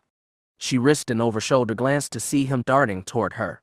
When he got close, he spun around to deflect another volley of lasers, then pressed his back against hers. She forced her attention forward just in time to deflect 3 more laser blasts. Her heart raced. She could barely believe she'd lasted this long. The enemy was still nowhere to be seen. She sensed only malicious intent lurking among the bafra leaves and palm fronds. But Raynar still saw clearly. "Come," he grunted, then grabbed Allana's arm and tugged her with him. She pumped her legs to keep up as they ran downstream. Laser fire cut through the brush, and though Allana kept looking back, she still couldn't get a glimpse of their attacker. When they escaped the cluster of bafra leaves, Raynar stopped, spun around, and raised his lightsaber to face their pursuers. Allana joined him and batted back another volley, but she had no idea why Raynar had chosen to make his stand here. The valley slope rose at their backs, and the trees overhead, with fat trunks and branches of thin fern leaves, let artificial daylight set them aglow, an inviting target. She only felt his confidence in the Force, as clear as anything she'd ever known from him. The Ithorians tried to take them from either direction again. Feet planted in the ground, Allana and Raynar continued to bat back laser fire. A part of her was surprised how easy it was, how the Force flowed through her to guide her hand even in her moment of panic. The rest of her wondered why Raynar was doing this. She finally saw her attackers emerge from the brush. One Ithorian to the left, one to the right, each covering behind the trunk of a thick fern leaf tree. Allana caught the moment the one on the right stopped shooting and reached for his belt, maybe to grab a grenade.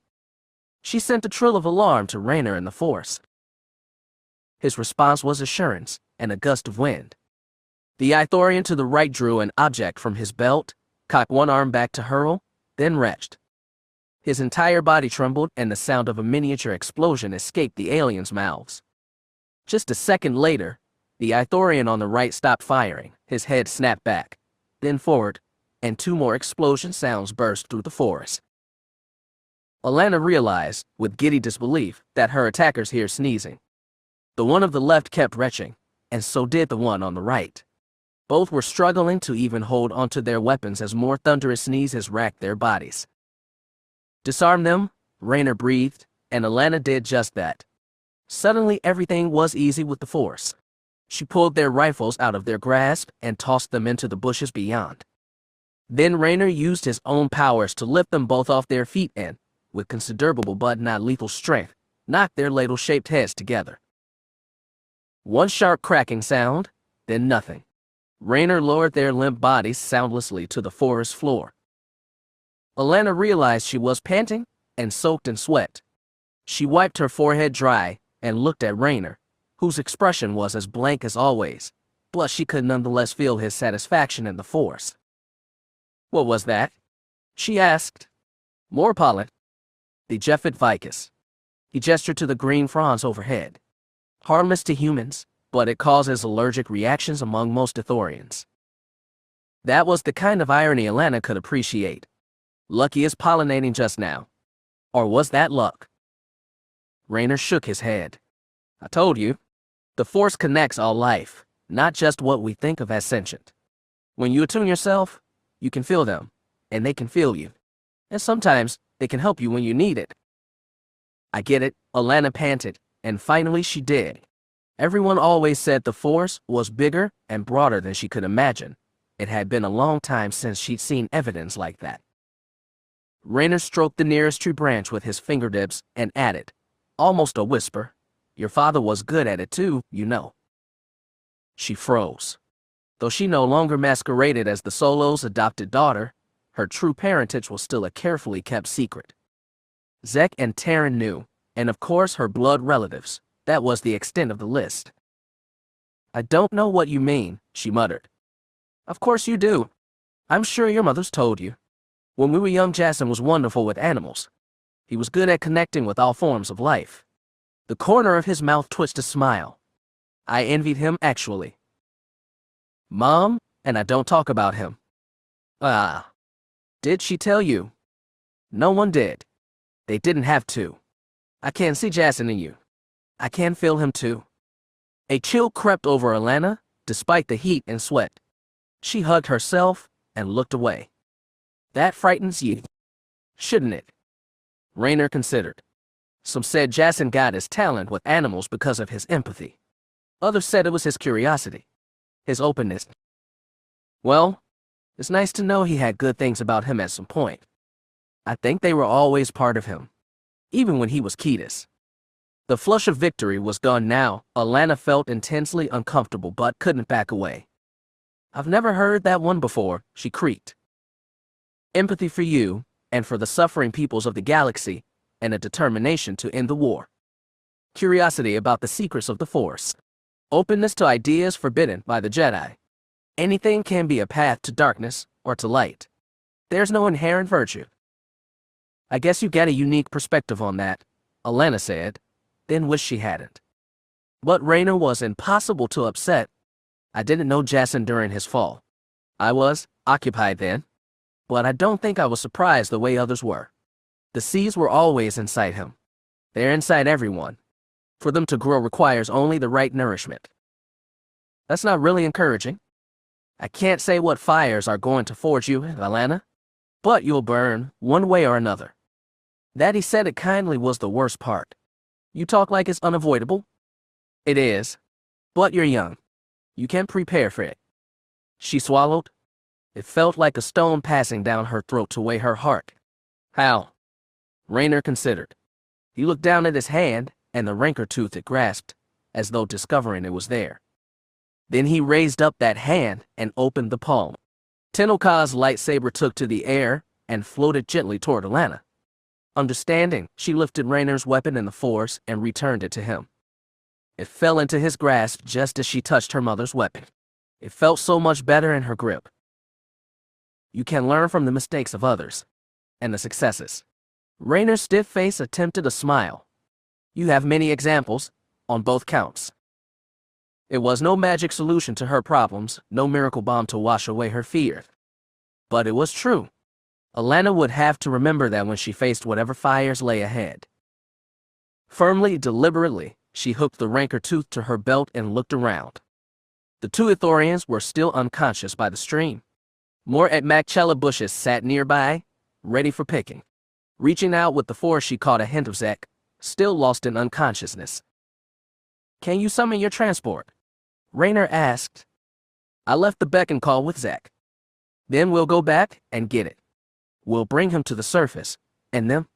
He gestured to the Ithorians. And those. She gestured to the Atmacchella. Those most of all, Raynar said, and hooked his lightsaber to his belt, where it belonged. I understand these implications exactly, and I'm loath to accept them. You must understand why. We do, Haynes said, hands folded in front of him as they faced Raynar Terran in the semi-privacy of a side corridor close to the docking portal through which the security team had just departed for the Mother Jungle. However, these must be considered. Please recall the team you just dispatched. The team is under command of Chief Uphall, who, if your implications are correct, is complicit in an assassination attempt on two heads of state. The Ithorian huffed and shook his head. We have worked together for almost 20 years. He's been an exemplary security officer. We have evidence, Jaina said. Circumstantial again? Terran waved a hand. The doctored security footage is extremely troubling, Haynes said. Even more is the fact that the planned Ficus ornate bouquet was swapped in favor of supposedly a Rendic Killik on Uphall's personal order. You have to admit it's cause to question him. And cause to suspect his other security personnel, Jaina added. Please, sir, call them back. Tell them it's a temporary delay. The old Ithorian eyed Jaina. You should understand how I feel. Minutes ago it seemed your friend looked the criminal. I do, and I know this is difficult, she said respectfully, but there is evidence that needs investigating. You have to admit that. I do. Terran sighed heavy and reached for his comlink. He thumbed it on and began exchanging words in stereophonic Ithorian. Jaina registered a burst of surprise seconds before Terran clicked off the comm and told them the princess skiff has just emerged from the jungle and is heading to the docking ring. Minutes later, they were at the docking zone and watched as not one but two open-top repulsor skiffs sailed through the gate. Moist jungle air blew through the portal until its arrears shut, and Jaina was surprised to see the second transport loaded down with bodies both standing and laid flat. One, she noted, was draped in a black tarp, but it wasn't Allana, nor Zex. The latter slumped with his back against the rear of the skiff, a bandage wrapped around his lower leg. The former stood tall, dirted but alert. Beside her, Raynar Thul, who met Jaina's eyes with that same blank blue stare. Raynar's lightsaber was slipped to his waist. To Allana's, Tenel Ka's rancor tooth. Sitting at their feet, arms bound, were a pair of Ithorians in plain clothes. Jaina had a wealth of questions, but as soon as she reached the docked skiff, she asked, "How's Zek? Is he okay?" "A damaged leg. A concussion," Raynar said. "I'm so sorry about what happened. We know you were framed. We think it was." Chief Hapan, Allana said, and tilted her head toward one Ithorian captive. "We got the story on the way up." Jaina spun back toward Hain and Terran, who were just approaching. "Did you hear that?" "I heard," the priest said gravely. "I'd also like to hear the full story." "We can get it later," Allana said, eyes narrowed with intent. "Where's Hapan now?" Terran turned to the deputies getting off the second skiff and bellowed a question in Ithorian. One of them hesitated, then gave reply. Terran turned back to the humans and said, "He has returned to his office in the main security center." Allana had never even been there, but she bounded off the skiff and headed for the exit. Jaina had so many other questions, but she knew they could wait. As soon as she caught up to her niece, they went in together, through one set of doors, then the other, retracing the path Jaina had taken down from the security center to get here. On the way, Allana gave her the briefest summary. Zek injured, Raynar to the rescue. One Ithorian dead, two disarmed by allergy. One heavy bag of Etmac chelub seeds, which would hopefully yield recovery for Tenel Ka, Vitor Riech, and all the others still suffering. Apparently someone had called ahead, because when the two women reached the security center, a number of new deputies had arrived. Allana charged in, but Jaina took her arm and tugged her back, afraid of trouble. All of those deputies were armed, though none had yet drawn.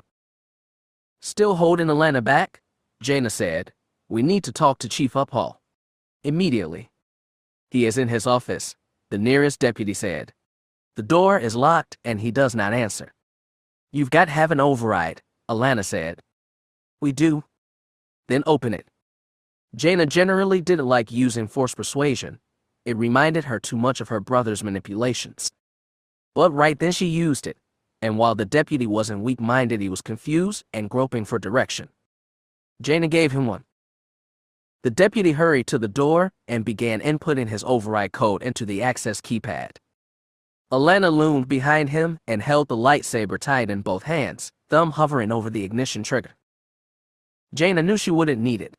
She reached out with the force to the room beyond, and when the door slid open, she was unsurprised to find Hapan slumped in his chair, long hammer-topped head tilting toward the wall, left arm splayed atop armrest, right one dangling at his side. There was no whiff of blaster smoke, no shed blood. Just a glass on the desktop, its bottom gleaming with a thin film of some lethal drink. A peaceful ending, fitting for an Ithorian. Next to the glass was a crumpled yellow banner, like the Solidarity League waved. Jaina touched the body lightly and found it still warm. They'd been minutes too late. She looked at Allana, who stood with hands clenched and face twisted, uncertain whether to mourn or rage. Jaina gave her niece a light caress in the force, telling her it was over. They'd done all they could, now they had to help her mother and the rest. It wasn't what Allana wanted to hear, only what she had to. She wiped her eyes dry and got her expression under control. so that when she and Jaina stepped out of the office to face the gathering crowd, she looked in control and wise beyond her years. Like a princess should. In the end, it wrapped up so easily. The Etmak seed oil harvested in the mother jungle proved effective in nursing those poisoned by the Usmor Pellic pollen. Even the eldest of the afflicted, an octogenarian imperial moth, was set to make a full recovery. Both head of state Riej and the Queen Mother Tenel Ka Djo were returned to health, and both agreed that their governments would honor the treaty whose certification had been rudely interrupted. They decided not to stage the pageant twice. Footage from the original ceremony, carefully edited to remove its unceremonious ending, was already being distributed to news nets galaxy-wide. But there'd been a crime, and so there'd be punishment. Security Chief Uphall's suicide was more damning proof of guilt than any court case could muster, though his surviving compatriots in the Solidarity League would receive prosecution under Alliance law and sentences to hefty prison terms. Not the ending Demia Lore wanted, but at least it was neat, with no dangling threads to lead back to her. As she joined the Queen Mother, Princess, and other dignitaries on the flight back to the Dragon Queen 2, Demia strove for equanimity. When she contacted Uphall, she'd done it most discreetly. She'd hoped that finding an ally on Tafanda Bay who shared her antipathy for the Jedi sorcerers who'd enslaved the consortium would be the key to removing them.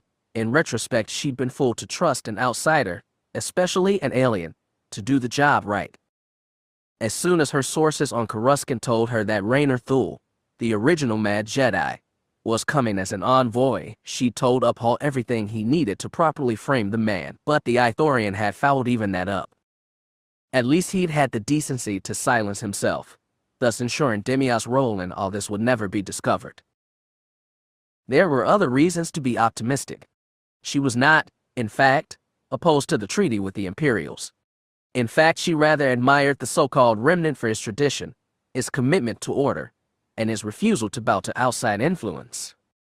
Things had been better before Vitor Riej took over, and Demia had hoped to dispose of him as well, so that more right-minded leadership might take control of both governments and make for a truly fruitful partnership. One day, things would be better for both the Empire and the Consortium. Demia promised herself that as she faked a smile and watched Tenel Ka and Allana, dressed in their regal finery even for the send-off, depart the shuttle and walk past rows of Hapan soldiers welcoming back to the flagship. Decamping Coruscant and breaking ties with the Alliance had only turned the Jedi into more incorrigible meddlers. They were sinking their claws deeper into both the Empire and the Consortium. Something had to be done, and Demia Lore was the woman to do it. She just needed better allies, people more serious than frivolous douches, and most competent than slow-witted aliens. She didn't know where she'd find such allies, but she continued to search, quietly, and strive until the Jedi infestation was removed. Despite the setback, she had no doubt she'd succeed. Hapes had been under Jedi sway ever since Isider brought his feral force-wielding witch home almost a half-century ago, well before Demia herself was born. But their grip had always been tenuous, and nothing lasted forever. Change would come, the wheel would turn, and when it finished spinning, Demia would stand atop. It was the place where she belonged. It was still difficult to find peace, but on the long journey home, Allana did her best. She spent a while in the dark, sitting cross-legged in the floor of her cabin, feeling the minute vibrations of the deck beneath her. She tuned those out and tried to listen to the force's quiet. Its inaudible whispers promised darkness and tangled paths of light and shadow. It also hinted at powers beyond her ken and the communion of opposites. It was frightening not only because it could enable horrors, but because it allowed miracles. And it would never be wholly under her control. Real Alteran has been right, and so had Raynar Thul. She'd have to live with limits, the mistakes of the past, and the fires to come. And she would learn from them. Eventually, Allana opened her eyes, got up, and left the cabin. She made her way to the Dragon Queen 2's deck and received, of course, a standing salute from the entire crew. It was thankfully sparser for the return trip to Hapes, and Allana felt more at ease once they returned to their stations and let her linger in at the command decks aft, mostly unnoticed. Eventually, her mother showed up. Tenel Ka got the ovation too, and once it was over she joined her daughter at the rear of the bridge. Her outfit was toned down from the ceremonial robes she'd worn before, a blue naval officer's uniform, sans rank patches. Allana could sense her mother felt more comfortable in it. They stood side by side for a short while, watching hyperspace flare on, before Allana asked, "How are you feeling?" "Tired," Tenel Ka said quietly, "but better. The Ithorians said I should continue taking the Edmac Chelub oil for another week. Thankfully, they've provided enough." "That's good." "Yes." Tenel Ka paused, watched the light show, then said, "I appreciate your going into the mother jungle, but it was dangerous. As Princess of Hapes, you can't afford to put yourself at risk like that." There was no scolding in her tone, just gentle remonstration. Just as softly Allana replied, "Didn't you get into scrapes when you were my age?" "Yes. I always thought I could handle them because I had good friends by my side. Jaina, Zek, Raynar, and of course, Jacen. I had help too," Allana said. "I have people to trust." Tenel Ka nodded mutely. "It was brave of you to put your trust in Raynar." She could have lied then, or even kept silent, but Allana whispered, "I didn't. I thought he was the one who hurt you." Tenel Ka took that with queenly aplomb. After a moment's thought, she said, "You trusted him in the end." "I guess I did, because I had to. That's what matters." Allana hoped that was true. Even after what they'd been through, she didn't know if she'd ever trust Raynar in the absolute, implicit way she did Jaina or Zek, but he'd shown her that the Force, like people, was always bigger than you expected. After a long silence, Allana stepped closer to her mother. "Can I ask a question?" "Of course." "It's personal." Tenel Ka stiffened but nodded. "Do you remember how you first met my father?" Tenel Ka's eyes narrowed, her lips pressed tight, then relaxed. "It was a very long time ago." "What, you remember?" "Yes." "I'd like to know." "Really?" "It was, perhaps the very first day I arrived on Yavin 4. I had been shown around the temple personally by Master Skywalker, and when that was complete, I went exploring on my own. I remember walking through the halls of the Great Temple in the upper levels. It seemed peaceful there, quiet, until I heard the squawking of avians. And then a flock of large, colorful birds burst around the corner and came flying at me. I had to duck to avoid them. They kept on squawking until they found a window and flew to the sky." She admitted a tiny smile. "One of your father's menageries, of course. He was chasing after them and almost ran into me. Of course he apologized profusely. I remember he had stray feathers in his hair and looked quite foolish. The smile wilted and the eyes went sad. Your father's ambitions sometimes outstripped his abilities." "So that's how you met?" Allana said softly. "Yes. He followed me back to my room and kept apologizing. Then he attempted a joke." "A joke? What time is it when an Imperial walker steps on your chronometer?" Allana thought a moment. "Time to get a new chrono." "Exactly?" The weak smile returned. "Your father never stopped trying. He was relentless, for good and ill." "No inherent virtue," Allana whispered. "What was that?" "Something Raynar said." She sighed. "He also told me that someday I'd burn, that I'd get forged in fire. I know in Raynar's case it was literal." "You hope that for you it is metaphor." "I'm hoping for no fire at all. Or is that too much to ask for, being what I am? A princess, a Jedi, an heir to Skywalker blood." It all felt so crushing when she let herself think about it. Tenel Ka raised her arm and rested across her daughter's shoulder, a rare public show of affection. "Don't worry, not yet. There's time for you." Suddenly the deck shuddered and the hyperspace blur washed away. In its place was a starfield, and in the center of that field, broad and luminous across the Dragon Queen 2's viewport, was the emerald swirl of the Hapes cluster. It would take a sequence of precise jumps to get them to the throne world at the cluster's heart. The navigation crew paused to prepare the proper route while stardust gleamed before Allana's eyes. "Time to be going home," her mother said.